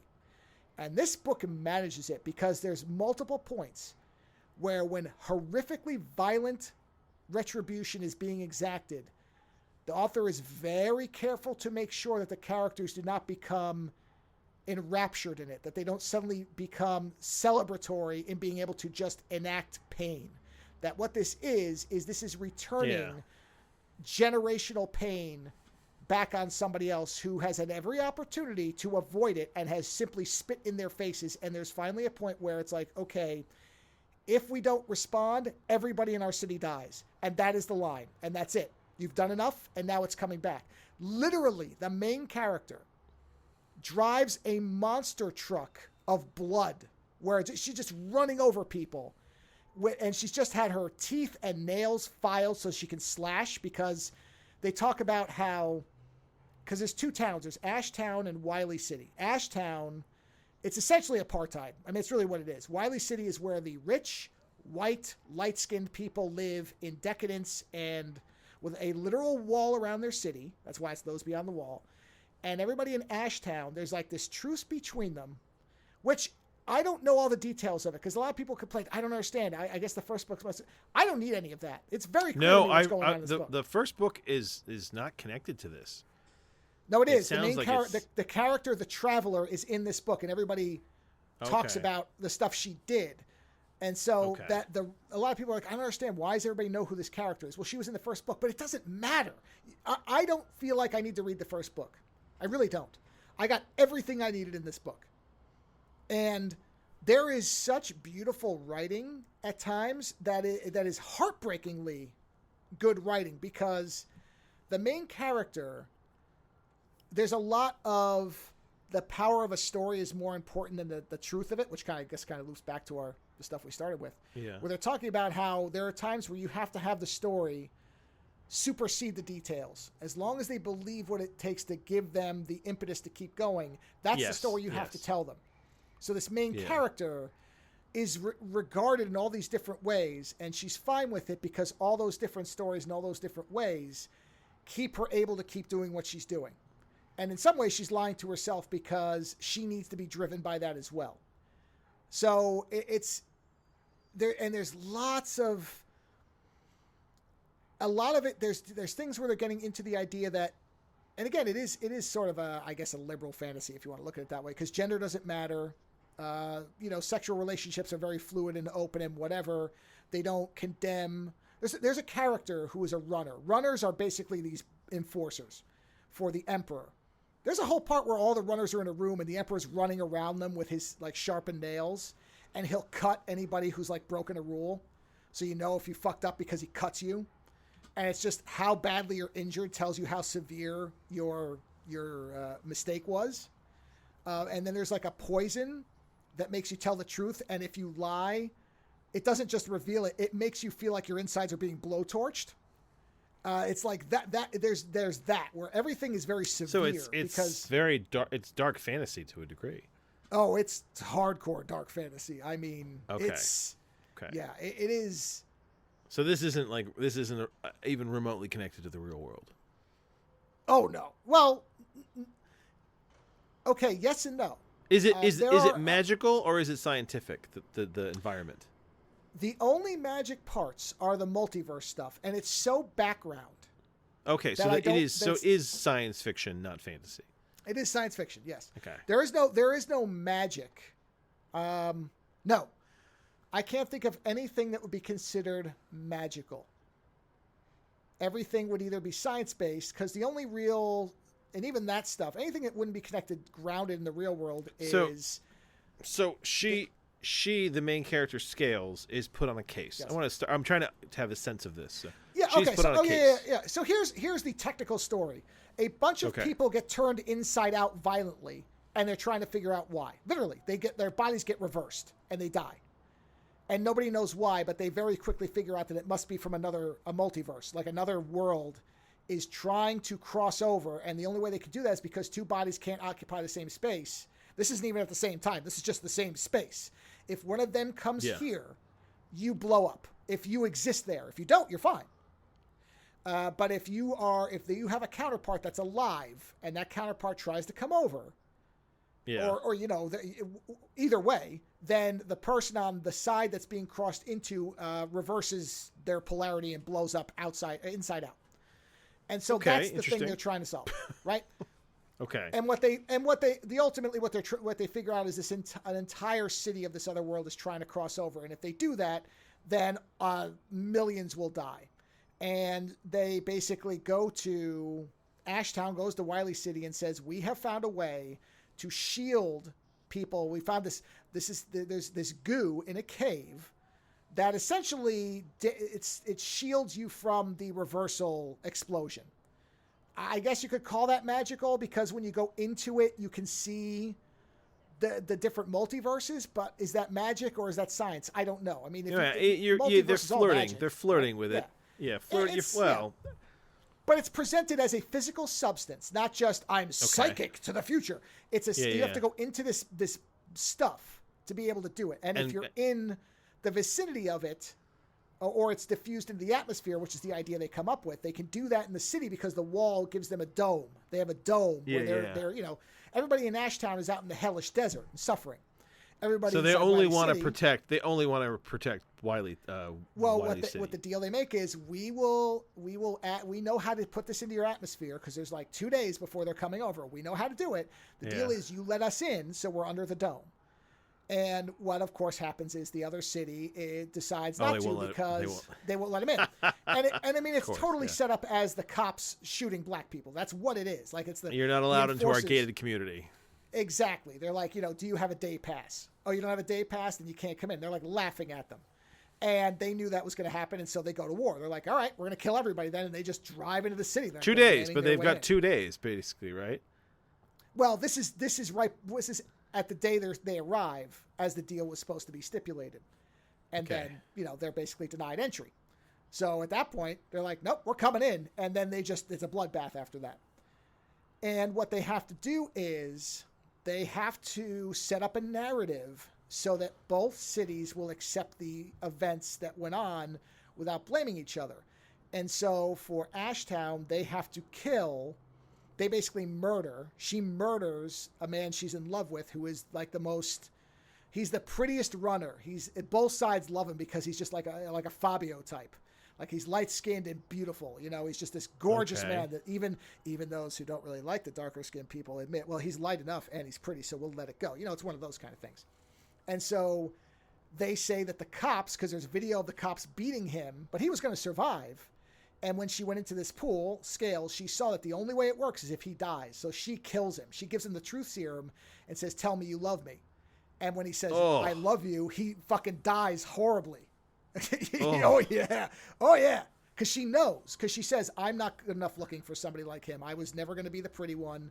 I'm the one who beats people down. I'm never the one who's going to be seen as being beautiful. Yeah. Oh, this is all through this book. There are moments like this. This is what I mean about that. There is such a. So she sets off a race war, essentially. Well, she settles it by giving each side what they need to understand how the events that happen. It explains why they murdered so many people, but then on Wiley City's side, to be able to accept that these people barged in, they have to be shown evidence of a betrayal. So they basically set up that the mayor of the city was going to sell all these people out, including killing like women and children. And so that then finally shakes everybody's apathy out of it. So this is the whole thing about the narrative. The story is what has to happen so that there can actually... Yeah, all the death that has to happen. Yes, she's like... For everyone to come to terms. The cost of peace is all of this death, destruction, and lying. But in the end, it will finally get all of this settled. And so she's basically like, I've accepted. That's what I have to do, and I have to be the one that do it. I have to murder the person I care the most about. And she ends up then, because there's this whole element of religion is basically outlawed to some degree because it's too judgmental. So one of the runners is an ex-believer and named Cross. That's why they named him Cross, because he, used to be, you cannot pray. You cannot believe in God, nothing. So there's an element to, and so there's a point where they take him to what they call the house, which is basically a multifunction brothel where, that's what it is. And and they will allow you to indulge in anything so long as it's safe and you're monitored and they understand why you're doing it. So there's a point where she brings him to this place and, she knows that he's had problems with drug abuse. And so she says, they will even let you do drugs and they'll make sure it doesn't consume you. And he says, no, that's okay. You don't have to worry about that. I'm clean. She's like, don't say that. It's not about being dirty or clean. Some people need to use to get them to the point where they don't need it anymore. Don't judge them. There's stuff like that all the way through. These little kind of, there's no other way to say it, like political kind of messaging. Some of it is sledgehammer heavy, because she uses a lot of pop culture references without specifically naming them. For example, in the final battle, Scales at one point, an enforcer or an officer of the other side gets her into a chokehold. And she says, I know I can't breathe, but I cannot let them know that. And I will not allow any of us to not breathe again. Which, of course, references that the guy in New York City said, I can't breathe. Yeah. Now, she doesn't start yelling, I can't breathe. But if you know what's going on, you know exactly what that is. Some people think that's too heavy-handed. I don't think so, because what I think of is there are very short memories of the atrocities that happen every day. And so some people likely won't even remember that anymore. And so this will make you think, wait a minute, that reminds me of something. And you might have to remember, oh yeah, that guy got choked to death by the cops. Huh, I forgot about that. I haven't thought about that in a while. And yet every year there's something new. It's that type of thing. So of course, there are large portions of people who absolutely hate this book because it's, social justice. And it's like they're going to hate it on spec. Yeah, but that's the entire point of science fiction, is to do these kind of thought experiments. I agree. Like, I applaud it, Yeah, the thing is, you have to understand that the story is so background to this book. It almost doesn't matter. Because there's that thing about the multiverse murders, and that disappears largely through the whole middle of the book, where it's basically setting up what goes on, the injustices, the backstories of people, all the things that have gone on. And then it comes back at the end as the reason they have to go into the city. She sets it up so that you can start to understand this world through this crime and what's going to happen. And then and then inevitably they realize, we have to bring everyone together. And that's when the real story comes out. But also, they don't want to be brought together. Another important element is all of this is being told to you by Scales, who tells you right in the beginning, I'm just telling you a story, and I'm not saying that everything I'm saying is true and that it happened all this way. Oh, she's an what do you call it? Not even unreliable. She is very unreliable. She's unreliable narrator. She's a constructing narrator. She is constructing the story so that all of it will make sense to you and it seems balanced. Now, whether all that balance was true or not, you have to decide that as the reader. But there are events that happened, right? It's what we were talking about, the idea that there are Yeah, certain objective and listen, things. here's the thing.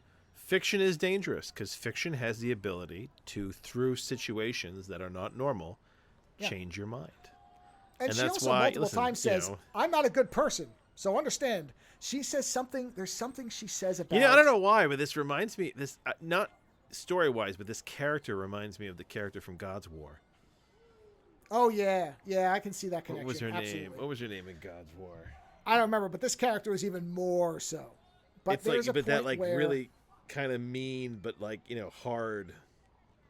Yeah. Yes. And extreme, just very kind of, this is the way things are going to have to be, and it doesn't make me a good person, and I don't care. But like, there's a point where she's talking about having to lock somebody in a room with their own filth. She says, I'm a murderer. I've murdered. I will murder again, but I will not lock somebody in a room in their own filth. There's something wrong with that. It's better to just kill them. That was her name, Nix. Yeah.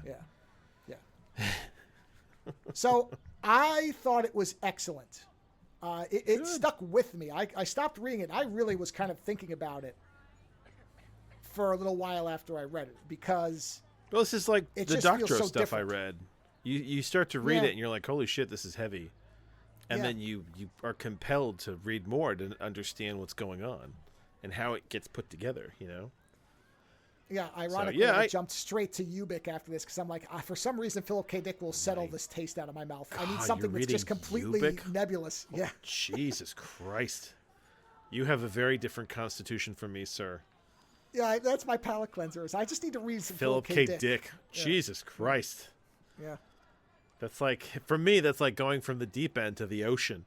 Well, Ubik is one of those where Ubik doesn't feel as bad as some of the other ones. So Ubik's kind of a, I'm more kind of amused by Ubik than terrified by it. I was telling Joe that I got lucky because the RCN series by David Drake, I read them all. There's a fucking ton of them. And recently I was digging around in my bookshelf to find a new book, and I realized that I had accidentally missed one of the book in this, I think it was like 16 or 17 of them. I had accidentally missed one. And I discovered I had it, and it's somewhere in around like 75% of the way through the series. And I was like, shit, this is a gift. I'm going to read this now, and I'm going to be so happy. And I am. I'm reading it, and I'm so thrilled because I love that series. And to suddenly discover that I missed one, I'm annoyed and yet so happy. Sure. Because I love Drake. But Drake is a safety author for me. His stuff is so angry. Right. But for some reason I get it. He doesn't demand anything massively psychologically of me. I get what he's doing. And I'm all for it, Whereas Philip K. Dick can put me in a very weird place. Yeah. Oh, I get it. Well, this book sounds great. I mean, it sounds like a really interesting kind of thought experiment to try and show people, to try and change people's minds. And that was one of the points that I made, is I think that this is a book that is a cautionary tale that, hey man, you can't just keep stomping on people. At some point, the trouble with something like having power over people is you keep expanding it. And eventually you're going to be stomping on more people than you can control, and they're going to remember that. Yeah, and here's the thing, right? So, my children recently asked me about the whole, the guy who assassinated the healthcare CEO, right? Oh, Luigi! And I had to, and I had to say to them, I was like, listen, sometimes people do things that are illegal, but we aren't sure if they're wrong. And I said, you have a situation where you have a man, a CEO, who heads a business in healthcare, and his decisions do end the life of people on a regular basis because he runs a for-profit company. And in the face of profit, human life doesn't have the same value. They're not willing to spend the money on people's lives. They sit there and they say, you know what? We're not paying for this. And they don't have to say, and you're going to die, because the foregone conclusion is that without that medical care, you will die. You'll die in pain. And I was saying to them, I was like, and so you find yourself in a situation where there are people out there who have lost a lot. And at some point or another, if you regularly make decisions that kill people, please don't be surprised when someone tries to kill you. Yep. And or succeeds. You know, regardless of whether it is illegal or not. It is illegal. He murdered somebody. He is going to trial. That is how this works. And this ties into our movie, which I like. Regardless, it's like you've committed a crime. I don't know if it's wrong, but you've committed a crime, so it has to go to prison. You have to there has to be a trial. You have to go through the process. But but I'm not surprised, and that's the thing is that if you push people hard enough, if you create a system that's gamed, if you treat a certain group terrible, please don't be surprised when it gets turned on you.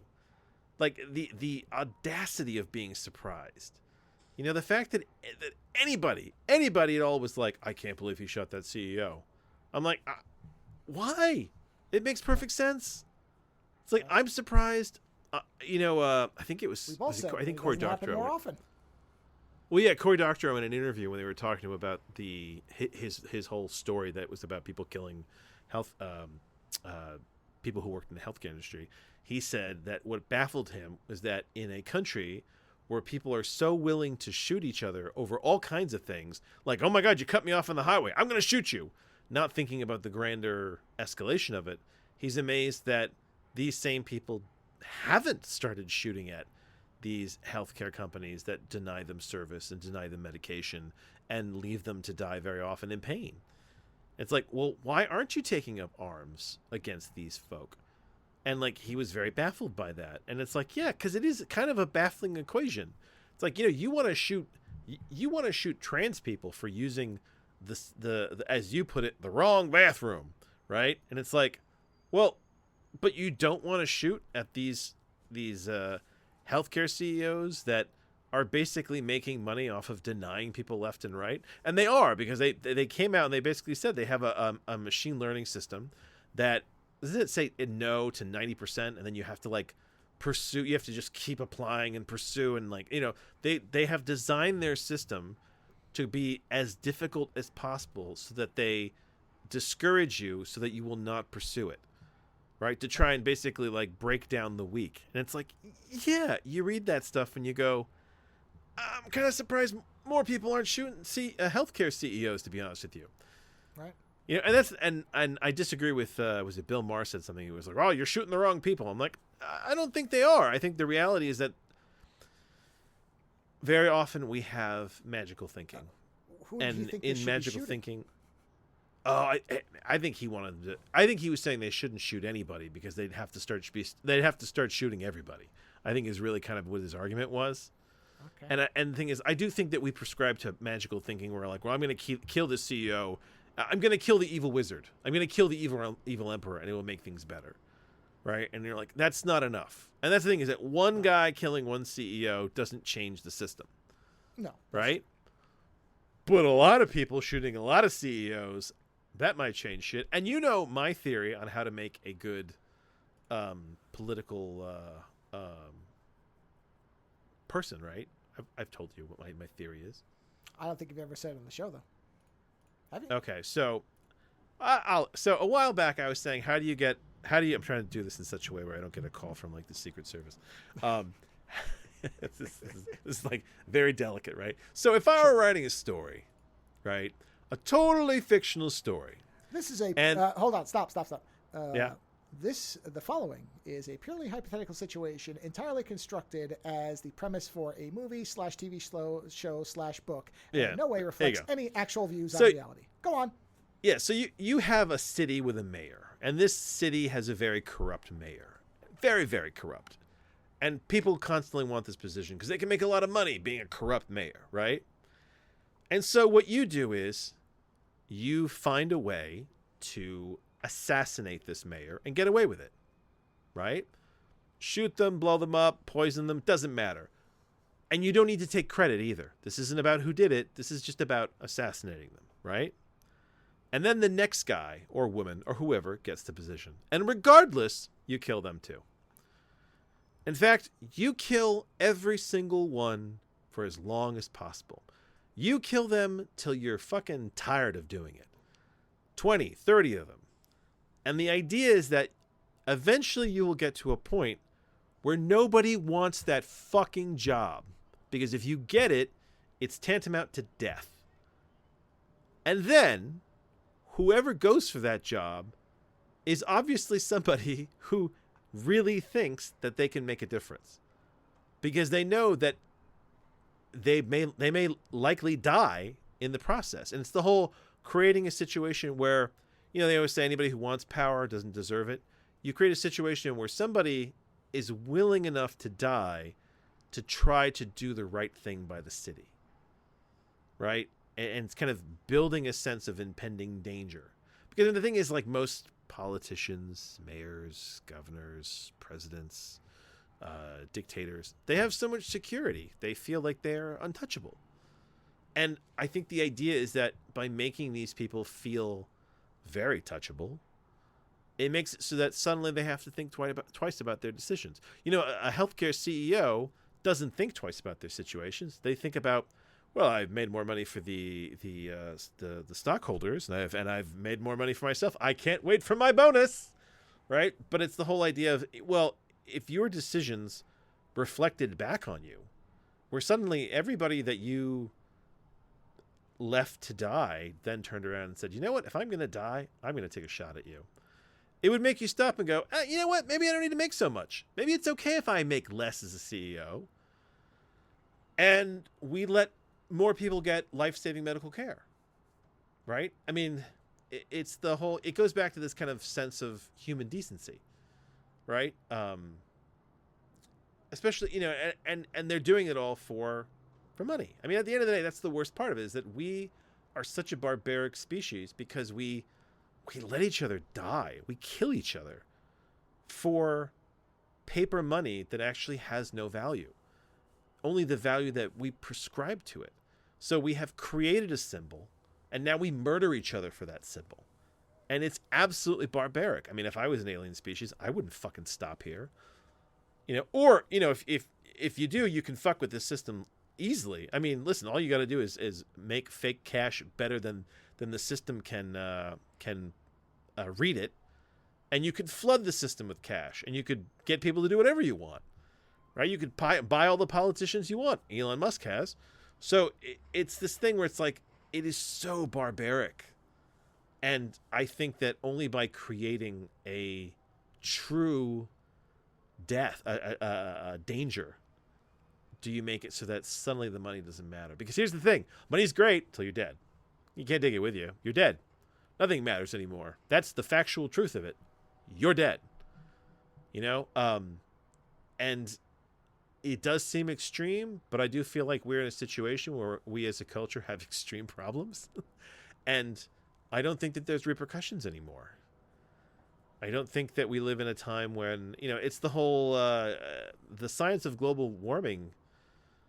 God, it's so bleak. I mean, the amounts of species that are dying off. And I mean, there's all these global warming scientists that kind of sit there and go, it's really tough to realize that you're living in a slow apocalypse. And nobody wants to do anything about it because they're like, well, the weather doesn't seem that bad. And it's like, yeah, because you guys are all making short-term decisions. You're not stopping and thinking about the long term. And it's like you're when our species gets to its end and it sits there and goes, how did this happen? And you'll be like, well, we've known about it for like hundreds of years and nobody gave a shit.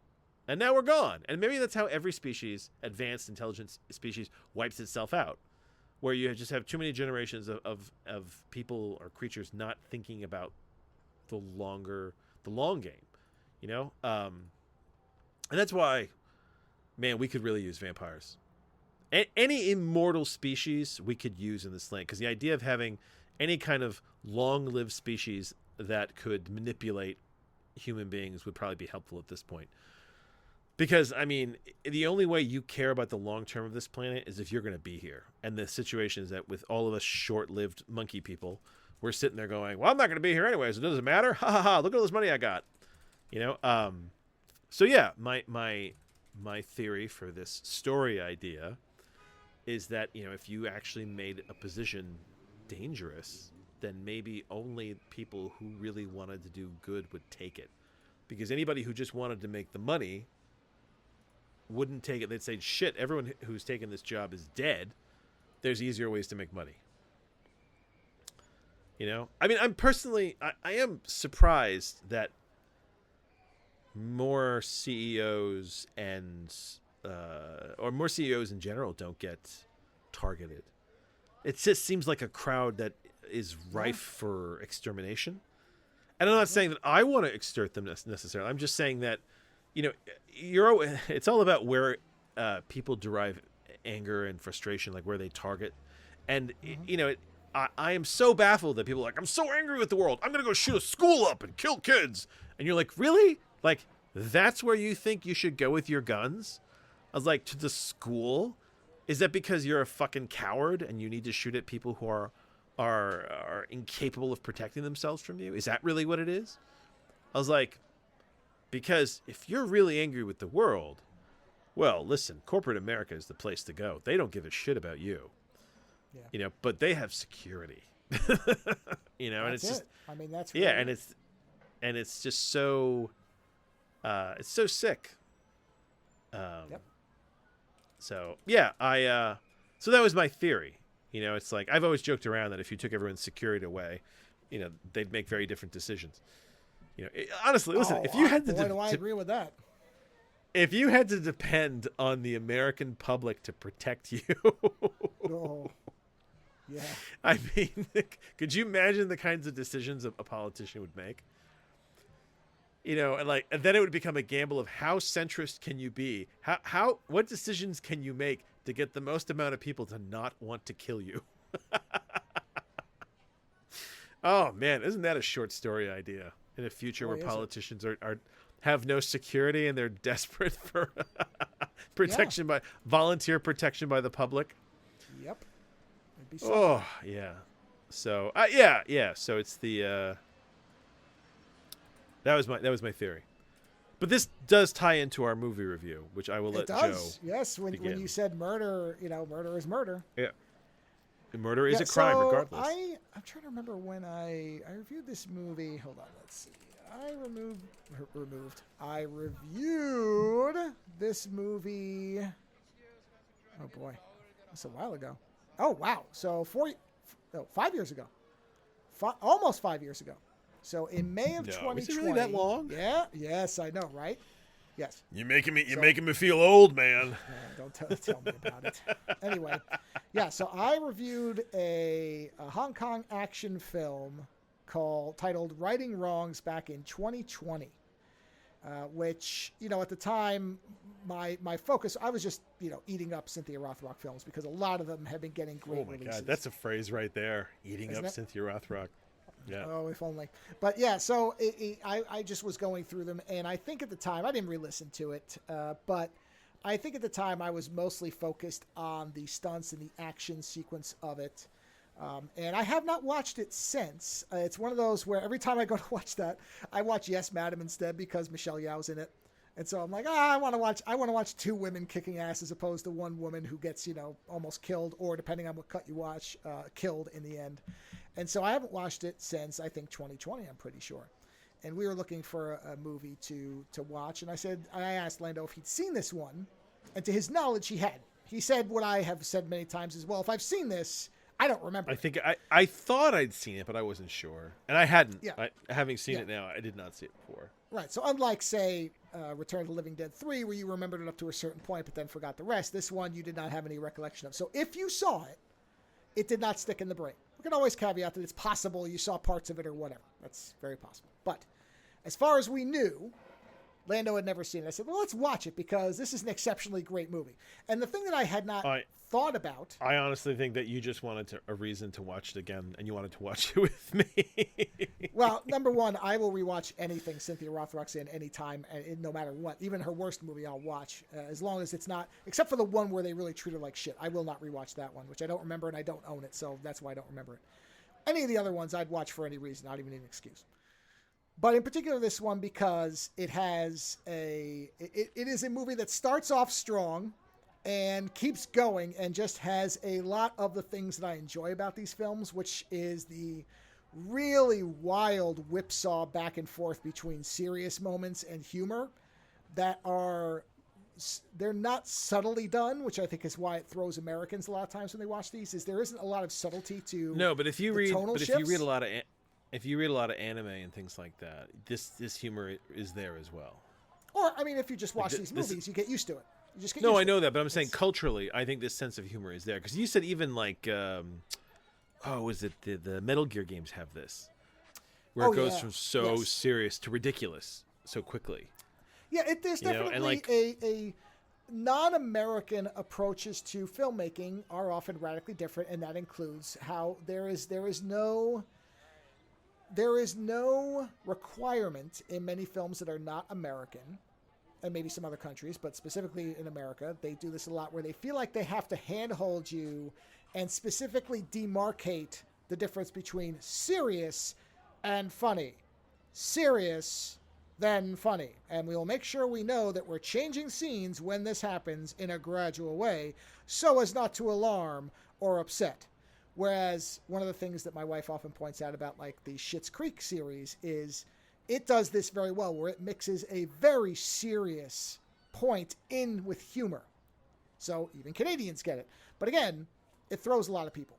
So yeah, you will have a moment where the movie starts off with an almost comical assassination scene where, people are shooting books and they're blowing up cars attempting to jump a bridge that can't be done. It's the assassination overkill, I think, that really made me laugh. Especially, it's the fact I thought that they had hired 3 separate assassins to kill this judge or whoever, this lawyer. Because they were worried that one of them was going to fail. I didn't realize that they literally wanted him, killed 3 different ways. And then it made sense to me later on because they show up, they shoot all the adults in that family, right? And then they blow up the fucking apartment. And it's okay. This was exactly my example. So when that first scene is almost comical in how over the top it is in ridiculousness. Yes. And then the immediate following scene, we see a room full of adults get murdered in front of very young children who are shown crying and devastated, at which point the assassin closes the door, puts a bomb on the door, and then blows the entire apartment up, incinerating every child inside. Yes, which you didn't think was going to happen, and I knew was going to happen. I kept saying, he's going to blow up the kids? The kids? And I'm he's going to blow his kids up. Yeah. And that's the thing is, you get that, and then the scene immediately after that introduces us to a slobby detective who is clearly a humorous character until he is killed trying to defend an old man and his grandson from the traitorous superintendent of the department. And all of this, as I say, it sounds ludicrous. And it is definitely not reality. I mean, there's nothing real about this movie. The people are doing stunts that, even the actual people doing these stunts are lucky they weren't killed on multiple occasions, I'm sure. So it isn't like it's supposed to be grounded. But the music, the way the characters react in the serious scenes is very seriously, while there is also simultaneously gonzo bonkers like Benny Hill music playing as people chase each other. A lot of these I'm going to say Asian because it was like Hong Kong action movies, but there was also like Japanese movies and other Chinese movies. Sure. They got the idea of the action dramedy before anyone over here even used that term. Because you get tons of drama comedies now, right? And they're like, oh, dramedies.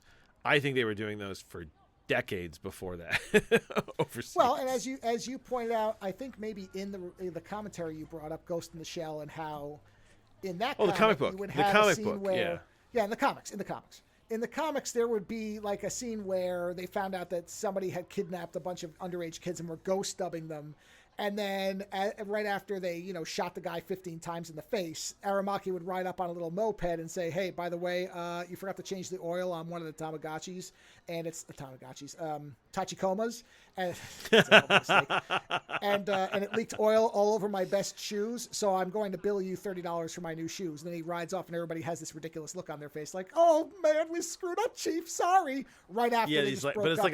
Like a cartoon face, though. Like, little dots. Like, just ridiculous. literally, yeah. I could draw it. 2 dots for eyes and a squiggly like out of a Peanuts cartoon for Yes, no. yes. It's like it's It gets- ridiculous, it gets- and they're all miniaturized. He miniaturizes them when he does that. He makes them into Oh, he little, does. like, Yeah, he called makes them look chibis really. or whatever. Yeah. Yeah. It's fun. And it's he does it all the time. And it's like, and then 2 all the pages time. later, it's like you've got Kusanagi like kissing 2 girls topless in the scene, and you're like, whoa, Jesus, Yeah. there's a change in Yeah. tone. Yeah. Right. Yeah. Yeah, it's And I great. love that as a kid. I read that and I totally got it. I was like, this is great. I love it all. Yeah. Ha ha ha ha. Yeah. Ooh, sex, violence. Yeah. Yeah, and that's the thing is you either kind of get on board with this right away or you don't. But if you if Or you it's not your showed somebody, thing, if you grew up on only American action films like say Die Hard or something, where you don't have that kind of generally, you do now, but for a long time, those 2 types of tones either weren't in the same movie, or they were set up as their own entirely separate thing. So Well, Die you know Hard what? is an example. Commando is a good example for me because Commando is Arnold is on the quest to fucking kill, get his daughter back and kill the guys who've done this to him, right? And the only humor in that is when he says something when he's killed somebody. Like, that's the only humor in that movie. The humor is him basically being like, I lied, which he's not being Yeah, I funny. lied, He's saying yeah. it seriously. He's like, yeah, I but lied. and the movie handles itself very seriously, and you're on board. That's the kind of movie it is, you Right. know. Yeah. So this movie has a lot of that kind of whipsawing back and forth. But the thing that we kind of, when we got to the end of the movie, because the main character, and again, this is a movie where almost like the book, that book I was talking about, the story is so just straightforward. There's nothing. Yeah, honestly, you almost let's see forget if what I the can sum the story story is. up. No, I can sum up Go the ahead, story try. very quickly. So there's a lawyer, and he's upset with the fact that all these crime lords are getting away with what they're doing, right? And so he decides that he's gonna fucking kill them, which is kind of like an evil daredevil approach, where like at night he's gonna go and he's gonna beat up these criminals that he can't prosecute because they know how to get around the law, right? But he doesn't realize that these 2 crime bosses have a third partner, and that the third partner is actually the police commissioner, who is a very handsome, fit, martial arts capable individual. And so, and then on top of that, there is a cop who is brought in to investigate the murder of the first crime boss. So Daredevil kills the first crime boss, and they find Cynthia Rothrock and say, you got to find out, what happened. And she immediately has the lawyer as a possibility, right? Yeah, because Pretty sure what they she do comes is down to him pretty quickly. they're looking at parking tickets, and his name comes Yes. up, and she's like, and she Yeah. tells one of the guys, follow him, and see how he is in a fight, because How she he sees fights, these yeah, guys see how he got fights. wrecked. Yeah. And he's like, yeah, he fights really well. So then Yeah, she's trying to accidentally he figure finds that that out. out. Yeah. And when the Daredevil lawyer goes to kill the second crime boss, the third man has already killed him. And so there's this confusion now where Rothrock shows up just after the fact, and she thinks that the lawyer has killed him. And then there is a witness. There is a thief who was there at the time who witnessed the police commissioner doing it, right? And so it's all about Who we should getting specify Rothrock. is young. He's specifically, they say he's underage, which means he's either under 18 or 16, depending on, I don't know how Hong Kong is, but he's a young teenager. He's young, and he is very obnoxious. I'll give you that. But either way, he's the witness. I mean, he's a high school kid. He comes off like a wise ass high school kid, which that's what he is. And he is a thief. So when and essentially what happens is they bring the kid in to confirm the fact that he's leaving the lawyer's house. So he goes to the lawyer's house to essentially blackmail him because he saw the lawyer at the house where the commissioner killed the other crime boss. And so he tries to blackmail the lawyer, and the lawyer gives him money to fuck off. And when the informant is leaving the house, he gets picked up by the cops, and they're like, "Hey, why do you have this money?" And they bring him back. This is Stinky Pete, right? The Slavic cop. Yes, They called him like Stinky Egg, yeah. Right? We just called him Stinky Pete. That may have been a subtitle mistranslation. I saw Bad Egg. Oh, there Also, are some good, there's some good ones in there. But we'll call him Stinky Pete. So Stinky Pete, of course, brings this guy back to the police station, and Rothrock starts to lay in on him. At which point, the police commissioner realizes, oh shit, wait a minute, this kid might know something, and the kid recognizes that the commissioner is the actual murderer. And so they make a deal. And this is why I actually don't feel bad about this kid getting killed. He makes a deal with the commissioner. Do you know what I mean? Like, and the thing is, he didn't know for sure the commissioner was going to fuck him over. I mean, the commissioner fucks everybody over. But he didn't know. To make the observation you often make correctly, this is a young kid who's probably not the smartest. He's a street thief. And he made a deal. Yeah. So he makes a deal, and he basically says, I made it all up. I didn't see anything, right? But then the commissioner basically wants to have him killed anyway, and that's when Stinky Pete shows up by chance and ends up protecting the kid, and the kid's grandfather gets killed, and the commissioner ends up killing Stinky Pete and the grandfather, at which point the informant decides to turn on. And the informant calls Rothrock and calls the lawyer, and then suddenly Rothrock and the lawyer are kind of working together now because they both know that the commissioner is the bad guy, but how do you get him? And there are some conclusions that quickly get jumped to, like the fact that Rothrock knew exactly where he was. Like, at no point did they explain how they connected him back to that Air Force like hangar where the final fight is. The plane hangar, yeah. Yeah, but essentially Rothrock and the lawyer are on the same page. She goes there first and basically fights the entire hangar, which is a really good sequence. And she's also present for when they assassinate the informant, which is why she fully believes the lawyer, because she sees them kill the informant, which is, I think, your favorite fight, where it's the two women on the scaffolding. Yes, her versus Karen Shepard, which is exceptionally well done. Which is a really great fight, yeah. After Karen Shepard drives a 14-long-foot knife needle into the underage kid's throat and offs him in a very dramatic slow-motion scene. And at which point, Rothrock goes down fighting. The commissioner shows up in the hangar and essentially puts a power drill through her. At which point twice. It's just both shoulders. Yeah, twice. Yeah. At which point it's just the Daredevil lawyer versus the police commissioner. And the thing is that all through this, there's an interesting conversation between the commissioner and the lawyer, which is to say, hey, I'm a murderer, but you're a murderer too. And in the face of the law, we're both criminals. You're not doing good. You think you're doing good, but at the end of the day, I'm going to get away with this and you're going to go to jail.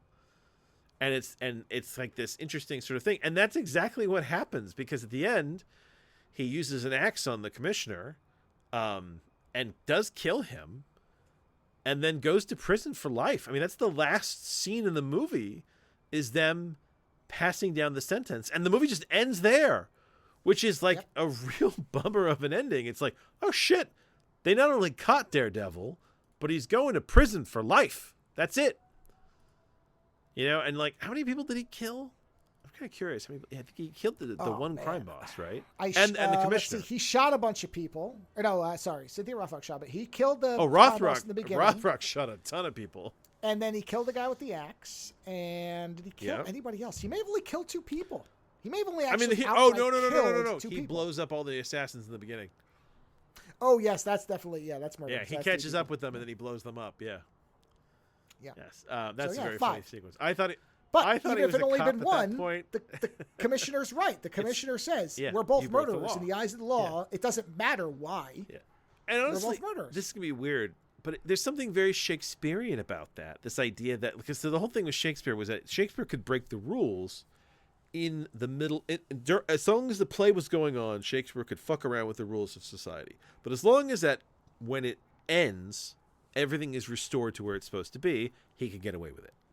So the idea was, we all start out, in our proper place in society, and through the course of the play, everything gets thrown up in the air and everything's fine, but at the end, everything has to come to conclusion. So like with Hamlet, you can have all this stuff where Hamlet is questioning who is truly the king and what's right and wrong, and at the end, everyone's dead. Hamlet has to die because he's killed the king. The mother had to die because she was poisoned. But basically everybody who is guilty has to die by the end, and order has to be restored. And in this movie, there is something Shakespearean in that sense, where it's like you have this lawyer who has decided that the law is not enough. It's protecting the people that it should. It's protecting the people that it should be convicting, and so he takes the law in his hands. And by the end of the movie, he has killed the bad people, but now he is considered to be bad in the face of the law, and he goes to prison. And I mean, the funny thing is that Rothrock is right. He is a murderer. He may be killing the right people. And this goes back to what we were saying about Luigi. It's like, regardless of how you feel about him killing healthcare CEOs, he's still breaking the law. So in the face of the law, and once you're caught, you go to trial. And now it is up to a jury of your peers to decide whether or not you have done something wrong.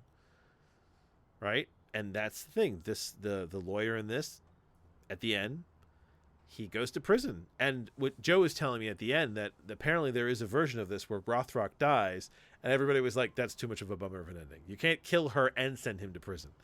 Like, you got to have some hope in this. So, does that describe it pretty well? It does. It does. I did forget, since we did watch this movie together, I have to correct, speaking of righting wrongs, I have to correct two at once here. 200 hours later. Oh, you know what? Those go really well together. Don't they? I had to time that just right. Yeah. That's nice. That has a nice mixing, little... everybody. Oh, it's like a rave now. Yeah, I had to hit one button and flip up to the other section, hit the other button at the right time, then come back and fade the first one back out. Oh man, so, yeah. I do this horrible thing to my daughter every time. Every time I know she's on the phone. I don't do it when I know she's on the phone. I go in to see how she's doing, or like to check in on her homework or something like that. And I'll knock on the door and I'll walk in, and she'll be like, "I'm on the phone," and that basically means that she's FaceTiming because she's not on the fucking phone. She's FaceTiming, right? And this is a new thing because God damn it, talk about things that we missed when we were kids. Could you imagine the shit you would have gotten up to with FaceTime? Oh, sure. Yeah. Right? Lots. So anyway, and that's how I know that, this is not a great thing to have. Anyway, so she's usually talking to friends. So I have this thing that whenever I go into her room, I start flicking the lights. And she has these like sound reactive lights as well. So I'll start flicking her lights and going so that all the lights are flashing and it's like just a rave. She gets so irritated with me. And I guess I'm that dad, right? Where I just can't help myself but screw around. And they never see me. That's the best part. They never see me. They just whoever's talking to her must suddenly hear the sound of me doing bad techno and then the lights all flickering weirdly. I'm going to give somebody a seizure one of these days. Anyway, I don't even know how I got there, but yes, FaceTime. But no, movie. That was a very good description, a nice kind of rounded. Nice to have you do it instead of me for once, but basically that is it. I prefer so that's you the thing doing is, it. listen, but I did it already. And I'm sure people will agree with me. And I want you to email and let us know. Well, Joe does such a better job of describing movies. I'm telling you, the entire reason this podcast exists is because I didn't have broadcast TV for 2 years when I was doing my double masters. And Joe used to have to recount episodes of Farscape to me. And I found that to be so fucking enjoyable. Yeah, especially because when you things wrong. No, but I'd love it when you forget who people were. So everybody had a different name, and you're like, and it's the whole, the puppet king it's Dime Store Jeff guy on the Goldblum. floating pillow. Yeah. He said something to the guy with the tendrils for hair. I love your Joe Pesci recounts of movies. They're so much better than the original sometimes. So Scorpius came in and went, "Hey, fuck you," and then blew the whole thing up. Yeah, and, Whereas my descriptions are very sort of, you know what? I've got too much literary criticism in me. I'm trying to give you like a breakdown of what happened and the metaphor of it and this and that and blah, blah, blah. No. Mine are no good. Yours are fantastic. I'm just going to give you the quick facts so you can then roll with it. But yours can go on for hours and they're fantastic. I enjoy them. Well, but the thing that, and in this movie in particular, the thing that I didn't pick up the first time, I don't remember even thinking about this because I was just so fixated on the fight scenes, was how dark and depressing this movie is. And I don't think I knew about the different... I knew they kill that... But I didn't know anything else. Yeah, they kill that whole family in the beginning, and then this assassin, the assassin almost takes him out. The lawyer... and the thing is, the lawyer, he is so unhappy that he takes the law into his hands, knowing that it may destroy his life, and it does. And also, you have no idea. The judge, his whatever superior is like, "Hey man, just understand what you're going to get into here." And he's like, "Yeah, I know what I'm." He basically says, "This is what I'm going to do," And his superior is like, okay, but just understand there are consequences. But I don't, he does almost agree with him where he's like, yeah, if only I could just. The guy makes like, a gun. He makes a hand gesture like he's shooting him through the window. If only I could just kill them, it'd be a lot easier. And the guy's like, good thinking. He's like, hey, if you start doing that, you might end up going down. And that's and listen, that also gets back to what we were saying. You live by the sword, you die by the sword. It's like this guy did something that was considered wrong in the face of society. He had to pay for it. But he did it because he knew that in the long term it was better for society. And this is the whole kind of, sometimes people do things that are right but wrong. They're wrong but right. Right. Yeah. Correct. I should say. But outside of that, Rothrock is a delight. They do put her in some absolutely terrible outfits, which amazes me. But she is a fantastic fighter. She is so smooth, and her sequences. I mean, honestly, everyone's sequences are good, but she is a delight to watch in this movie. Yep. And I mean, the lead guy, the lawyer, he's excellent as well. I mean, that guy is fucking quick. That guy does, and this is what I was telling you, is there's stunts that are extraordinarily dangerous that he is clearly doing because his face is right in the camera. There is no face replacement at this point. When that car almost runs him over, if they did that 1 second wrong, he may not have been dead, but he certainly would have been seriously injured because they run a full-size car right over where his head was. So. Yeah. I mean, and that's the other thing is that this is martial arts movies that were done, with the idea that someone could get killed doing this. Well, not only that, but this is the height of this is what really codified the idea of, okay, we want a fight scene that isn't just two guys in a desert slapping each other around. What can we do to make the environment, everything around them? They're going to be moving, vertical, horizontal, everything. This is like, this is what I think we were talking about this during the movie. Like everybody kind of created their own style out of this. So it's like this is making the fight sequence into a complicated sort of ballet-like function where like you get to like Jackie Chan where suddenly it's all about using the environment and making it almost funny. I mean, Jackie Chan made action comedic, which is why he's so unique. You know what I mean? Whereas, and it's kind of this gradual evolution of kind of these combat movies, But you're looking at the source material. Like Right and Wrong, this is the time frame where you're looking at the source material. You love, if you love John Wick and the John Wick movies, well, the John Wick movies, this is their DNA right here. You're going back to the source the Matrix, of some of all that stuff. Oh yeah. And that's why it's so interesting to watch because somebody watched this and said, I want to do something like this in the U.S. with U.S. Jackie Chan, one of Jackie Chan's most famous scenes is literally where he's fighting a guy with a jacket. Look it up. Jackie Chan jacket fight scene is one of the most inventive and insane things to look at. The plots of his movies are no good. It's the action sequences you want and the weird little shit he does. I mean, he was amazing. Just amazing. So I did enjoy this. I enjoyed this quite a bit. I hadn't seen it. I thought I had, but I hadn't seen it. I've seen a lot of the Cynthia Rothrock movies. Rothrock movies. Like the Aliens from Mars Attack, but for Rothrock fans. Rock. But yeah, she is fantastic in this. And do you wish the movie had more money? Yes. Do you wish that some of the practical effects were better? Sure. Does that make it any worse of a movie? No, because you're there for how good of an action flick it is. And it is a great action flick.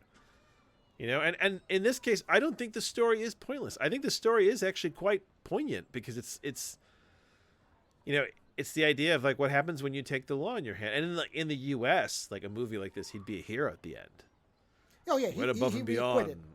They would say that he was, that the bodyguards were threatening him, so they say, "Oh, it's self-defense." There's enough doubt they get him off. Whereas it's like, no, you broke the law. You were a murderer, and he is because that first crime boss. I mean, he fucking he snaps his neck. He just he suffocates him. He chokes him out. Batman's his way down the building and jumps into his place and beats the shit out of him. Yep. Beats him Bruce to death. lawyers him to death. Yeah, yeah, exactly. That's Lando's. It's Lando came up with that. What's Bruce Lawyer? Bruce Lawyer. I forgot about that. I didn't. I put it in my notes. I say in the commentary, I'm putting this in my notes, and I didn't. Oh God, he Bruce Lawyered him. Yeah, exactly. Yeah. So. But yes, there's no way There's no way. The original cut tells you exactly what these filmmakers would do. Rothrock's dead. He's in prison for life. Yeah, and that was the original. That was the original thing they wanted. Said that's too much. They were like, just dark, give the man. guy Come life in prison, but somebody's got to come out of this okay. And it was Rothrock, which was between the two of them the right choice. So, yeah. But what I meant by the story was this is the same story as at least 24 other movies that are exactly the same. The story is not inventive. It's just there to allow you to have the fight scenes, which is fine. Well, it's the framework. It's the framework to put the fights in. Yes. Right. The movies where they try to do more of a story tend to be the weaker ones. The ones where they're like, well, the story is just there to facilitate all the fight scenes. That's what you want. But John Wick is not like a super creative plot. Guy's lost everything, loves his dog. They kill his dog. He's going to kill everybody on his way to get to the guy who killed his dog. Like that. It's really not that. It's not that clever. I mean, it's just straightforward. You want to have a reason for Keanu Reeves to kill everybody. Well, here you go. They killed his dog. Yep. That's all you need now. You know. Yeah, so and it's like, but you show up. Why? Because the action sequences are so good. And there's a lot of movies I've watched where I've been like, I'm just here for the action. You know? Yeah. I'm trying to think of other American movies that have used the John Wick idea of just saying like, hey, the story is stupid, but the action is so good. Like, I'm trying to think of ones that like stand out to me. Standout movies of this type. Yeah, because I mean, there are some. I'm trying to think what they are. Well, I mean, realistically, I mean, you know what? Listen, Commando. You would mention Commando. No, I know that, but I mean, no, but it's not this. I mean, it is. Yes, that is the Americanized version where it's the big hero. They take his daughter. He's going to get her back, and he kills everybody on his way there. But like, the action in Commando is not very clever. He just fucking. Oh, you mean a movie that has this type of like really good fight sequences. Like, you know, do you ever see that movie Art of War with Wesley Snipes?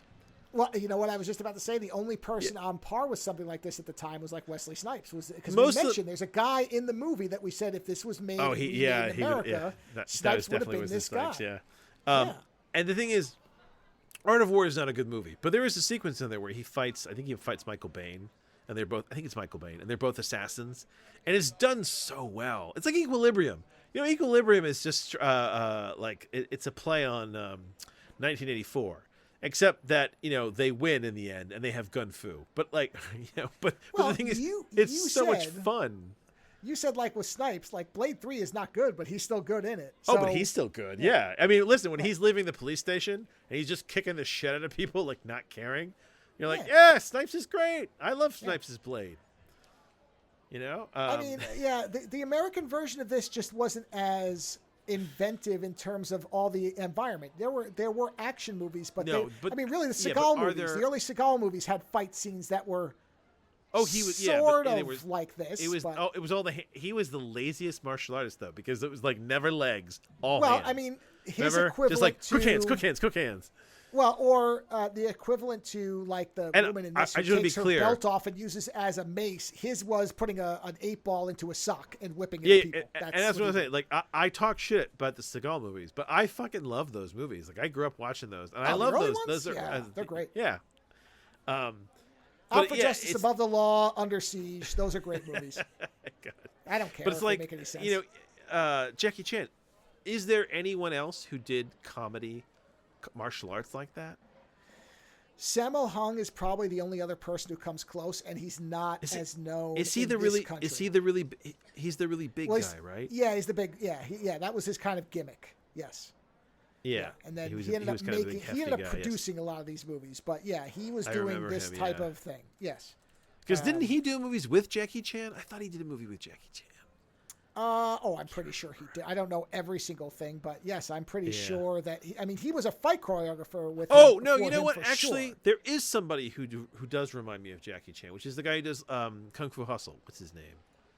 Oh, Steven. I don't remember his name. What is that guy's name? Steven. But it's like he did Kung Fu Hustle. He did Shaolin Soccer. That guy knows how to make a comedic martial arts movie. Kung Fu Hustle is Stephen Chow. That's it. There you go. Yeah, yep, that's it. I'd say that he is in that same kind of tradition of like comedic martial arts. Yeah. Except he takes it to a magical, like, insane conclusion.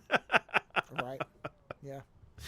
Oh man, I keep trying to show my kids Shaolin Soccer, but I can't find a good dub of it because I know that a subtitled version will be like just too much reading for them to kind of get it to stick with the visuals.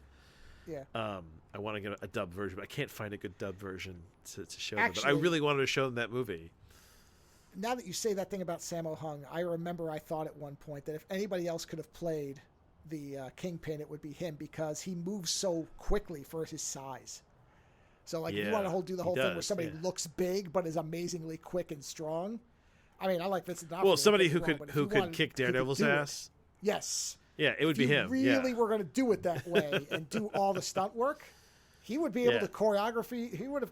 I mean, not now, but at the time in his prime. No, not now. Yeah, he would have been an ideal King. Well, hey, listen, they're bringing Daredevil back. We'll see if they nail it. Oh yeah, no, of course they are. Yeah. You know, and they've brought all the prime pieces back, so they have. We'll see how it goes. Yeah, we'll see. But you know what? It's good. Daredevil is such a depressing series. I love that series, but like I was trying to show that to my wife, and she was like, "Jesus, this is depressing." I'm like, "It is. It is depressing because it's, you know, this is like that whole, you know, everything is terrible crime, you know, vision of the universe type thing, which is funny because it's in the Marvel universe. I still think that's hilarious, or at least in the MCU. Yeah. But the martial arts were so good, like, you know. Even weak episodes of Daredevil, you know, they knew that the fighting had to be good.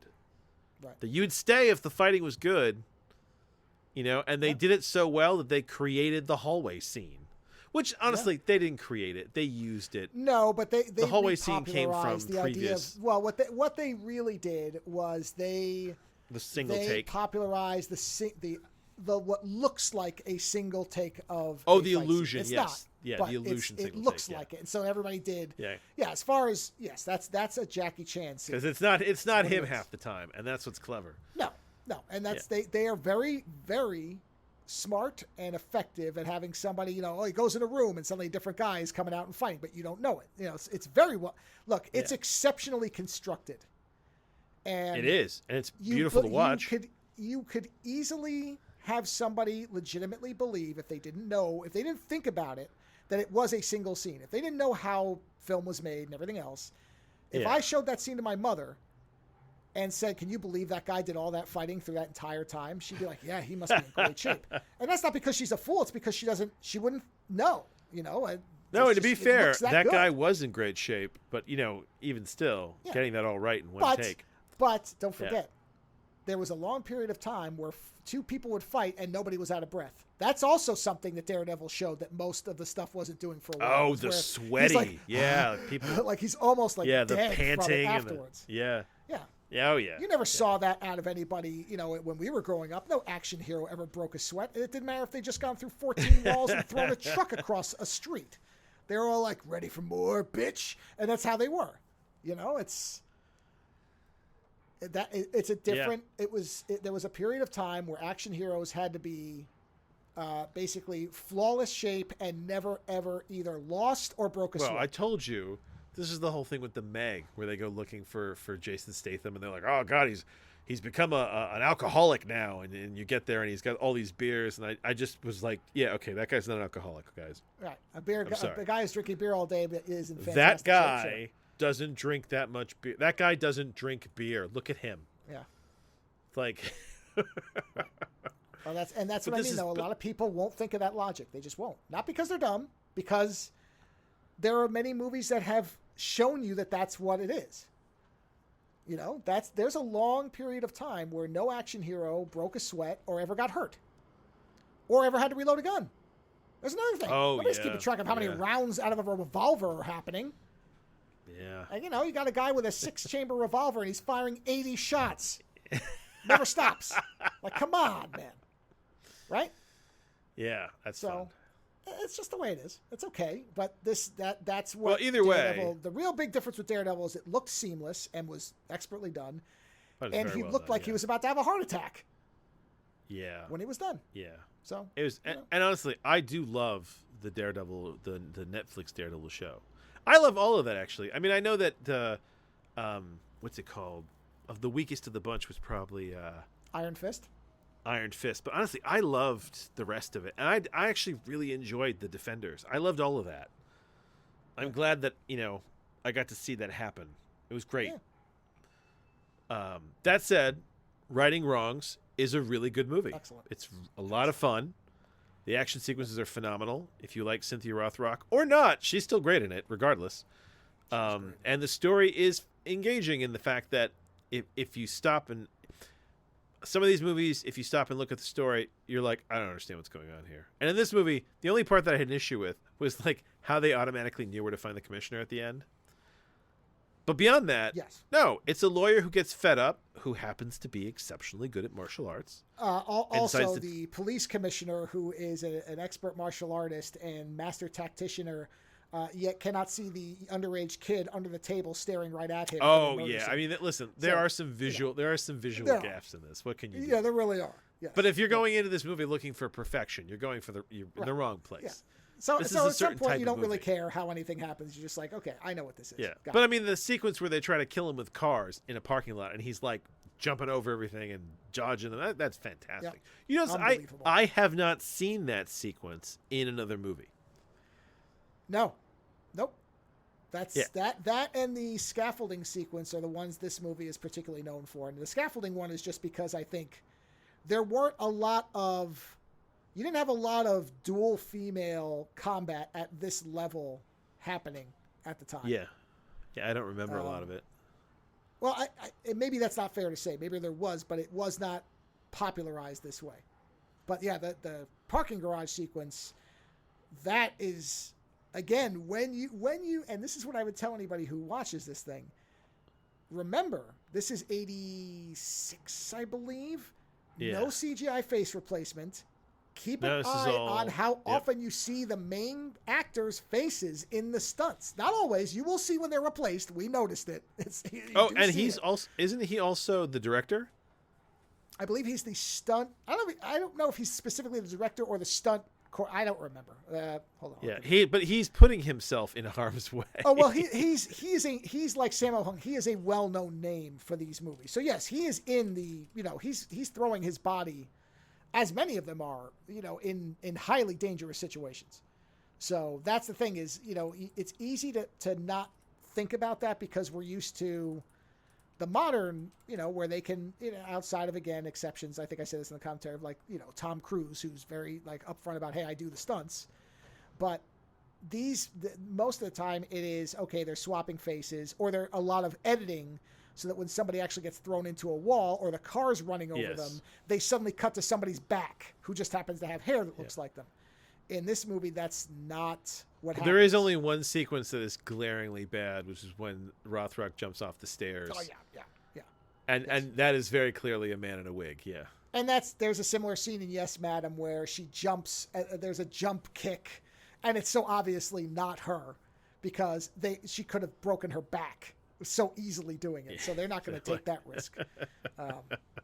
But that's the thing is I say to people is, just the thing is, though, remember, there's no CGI in these. They had to rehearse these. They had to get them. Their faces are in the frame. Good, clean, dangerous action. Yep. Yeah. So. Yeah. And that's Takes it. me back to my youth, Yeah. man. Takes me back to my youth. No, I love this stuff. That's why I have so much of it now because it's just great that you can see it in 4K and high definition quality now. And you really do just appreciate it more when you can see that, that tire was 2 inches from that guy's face with a full-size car driving over another car, And I would like to put open the discussion. If there is a movie that you would like Joe and I to both see, Sure. feel free to email. We will consider, because I think you and I were talking about. Seen. Well, yeah. Well, that will be a thing. But Ideally. like you and I are talking about maybe trying to watch Megapolis. Yeah. Which is a kind of a I different. think it's a great idea. Yeah, I'm all for that. But if anyone's got movies they'd like us to see and we haven't seen them, we'll consider it because it is a different. It does bring out different things when Joe and I see it together. Yeah. Because we see it with different eyes. And we have You a know? very easy way of recording the commentary now. It's like we've got it down, and I'm happy to put them on the Patreon. So, If you even want that. I'll say again, I degrade them intentionally because I do think that, if you enjoy these movies, you should go buy them. I do think you should support these films. So I desaturate them by 50%. I put like crappy edges on them, and I throw a VHS filter over them because otherwise that would be because No, you I do. want them to have the authentic experience from your youth, right? well, there is that, but On the that's bad also that VHS quality. if somebody were to try to complain saying, hey, you're just showing them the movie, I'm like, I'm not showing them the movie in a quality they could actually want to watch it. Let's be honest. Because also I knocked the sound down by like 30 decibels. So you can barely even hear the thing. You hear us. So I want to make sure that it's easily defensible if somebody comes along and says, hey man, Does come after you. they could just watch the movie. I'm like, well, no, not really. Well, if anyone's got a movie they'd like us to see. Yeah. By all means. Let me know. I mean, It's more it's going to have to absurd. be one that we can easily find. No murder porn, no horror porn. I told you this before. I was like, I go to sleep right after I see these movies. I don't need to take that shit with me.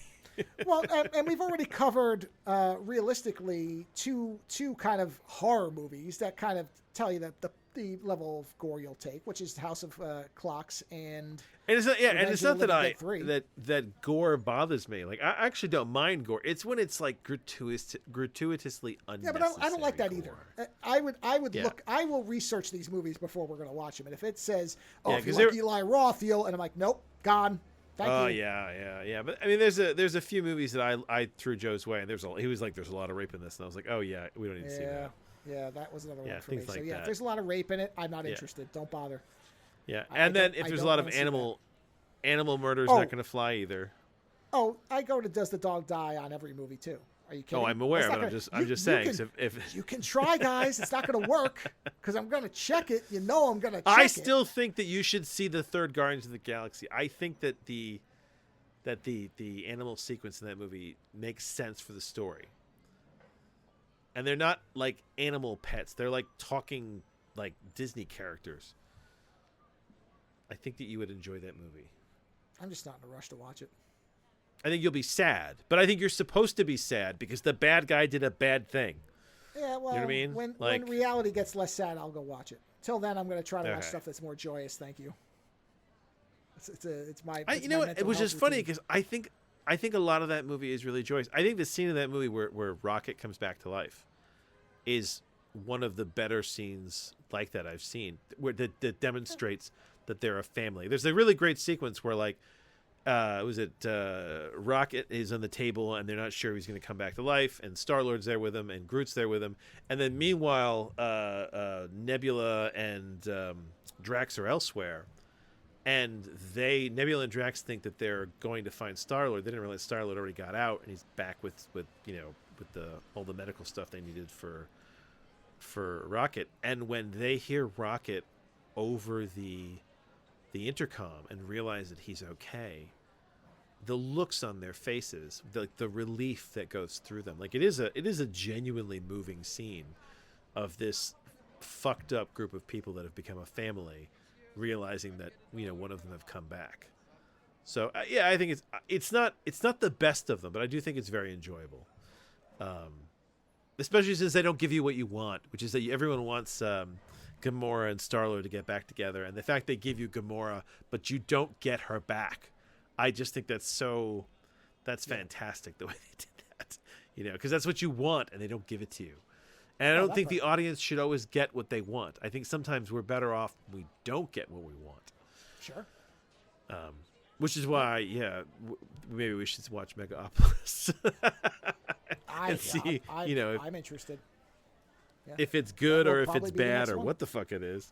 Yeah. So and now that I know that it's not might actually be. 3 hours like I originally thought it was, so that's going to be easier.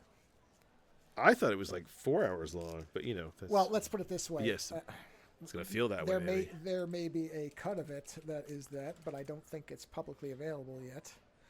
Hold on. Let's as a closing, let us see.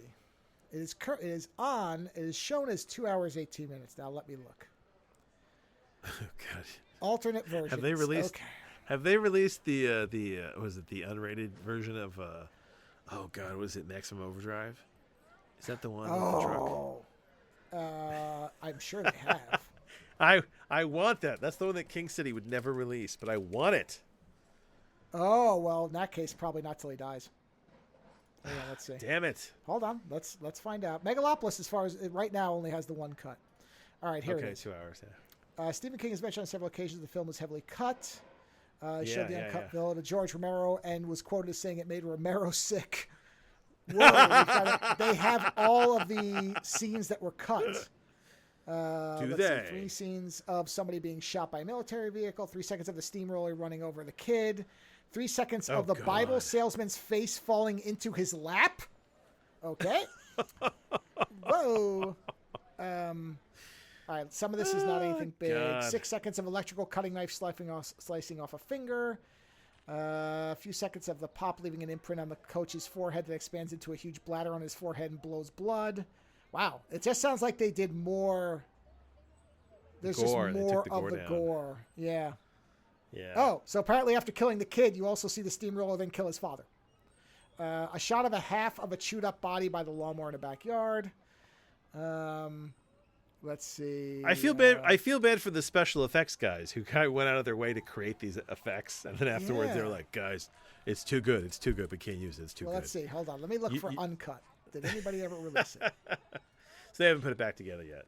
All right. It doesn't. Yeah. Oh, wait a minute. Hold on. Let me look at this because Shudder. It says Maximum Overdrive, ad-free and uncut. Is this actually? Hold on. Is this actually uncut? Okay, wait a minute. 98 minutes, not rated. All right, hold on. So what's the normal version? Well, I mean, the other version says 98 minutes too. Or no, wait a minute. Yeah, then maybe that's No. it. Wait a minute. I'm incorrect. The standard version, the R-rated version, is actually longer. Is 10 minutes longer. Really? That doesn't make any sense. So were there replacements? Okay, wait a minute. So the uncut version has never been released on any format in any country. Only Stephen King holds the original print, and as of 2013 has not released it in any format. Okay. So is this... Well, hold on. I'm just going to look and check to see if... The interesting part is why is the duration different? I have Shudder. So... Maybe they just have different scenes. Okay, well, you know what? Hold on.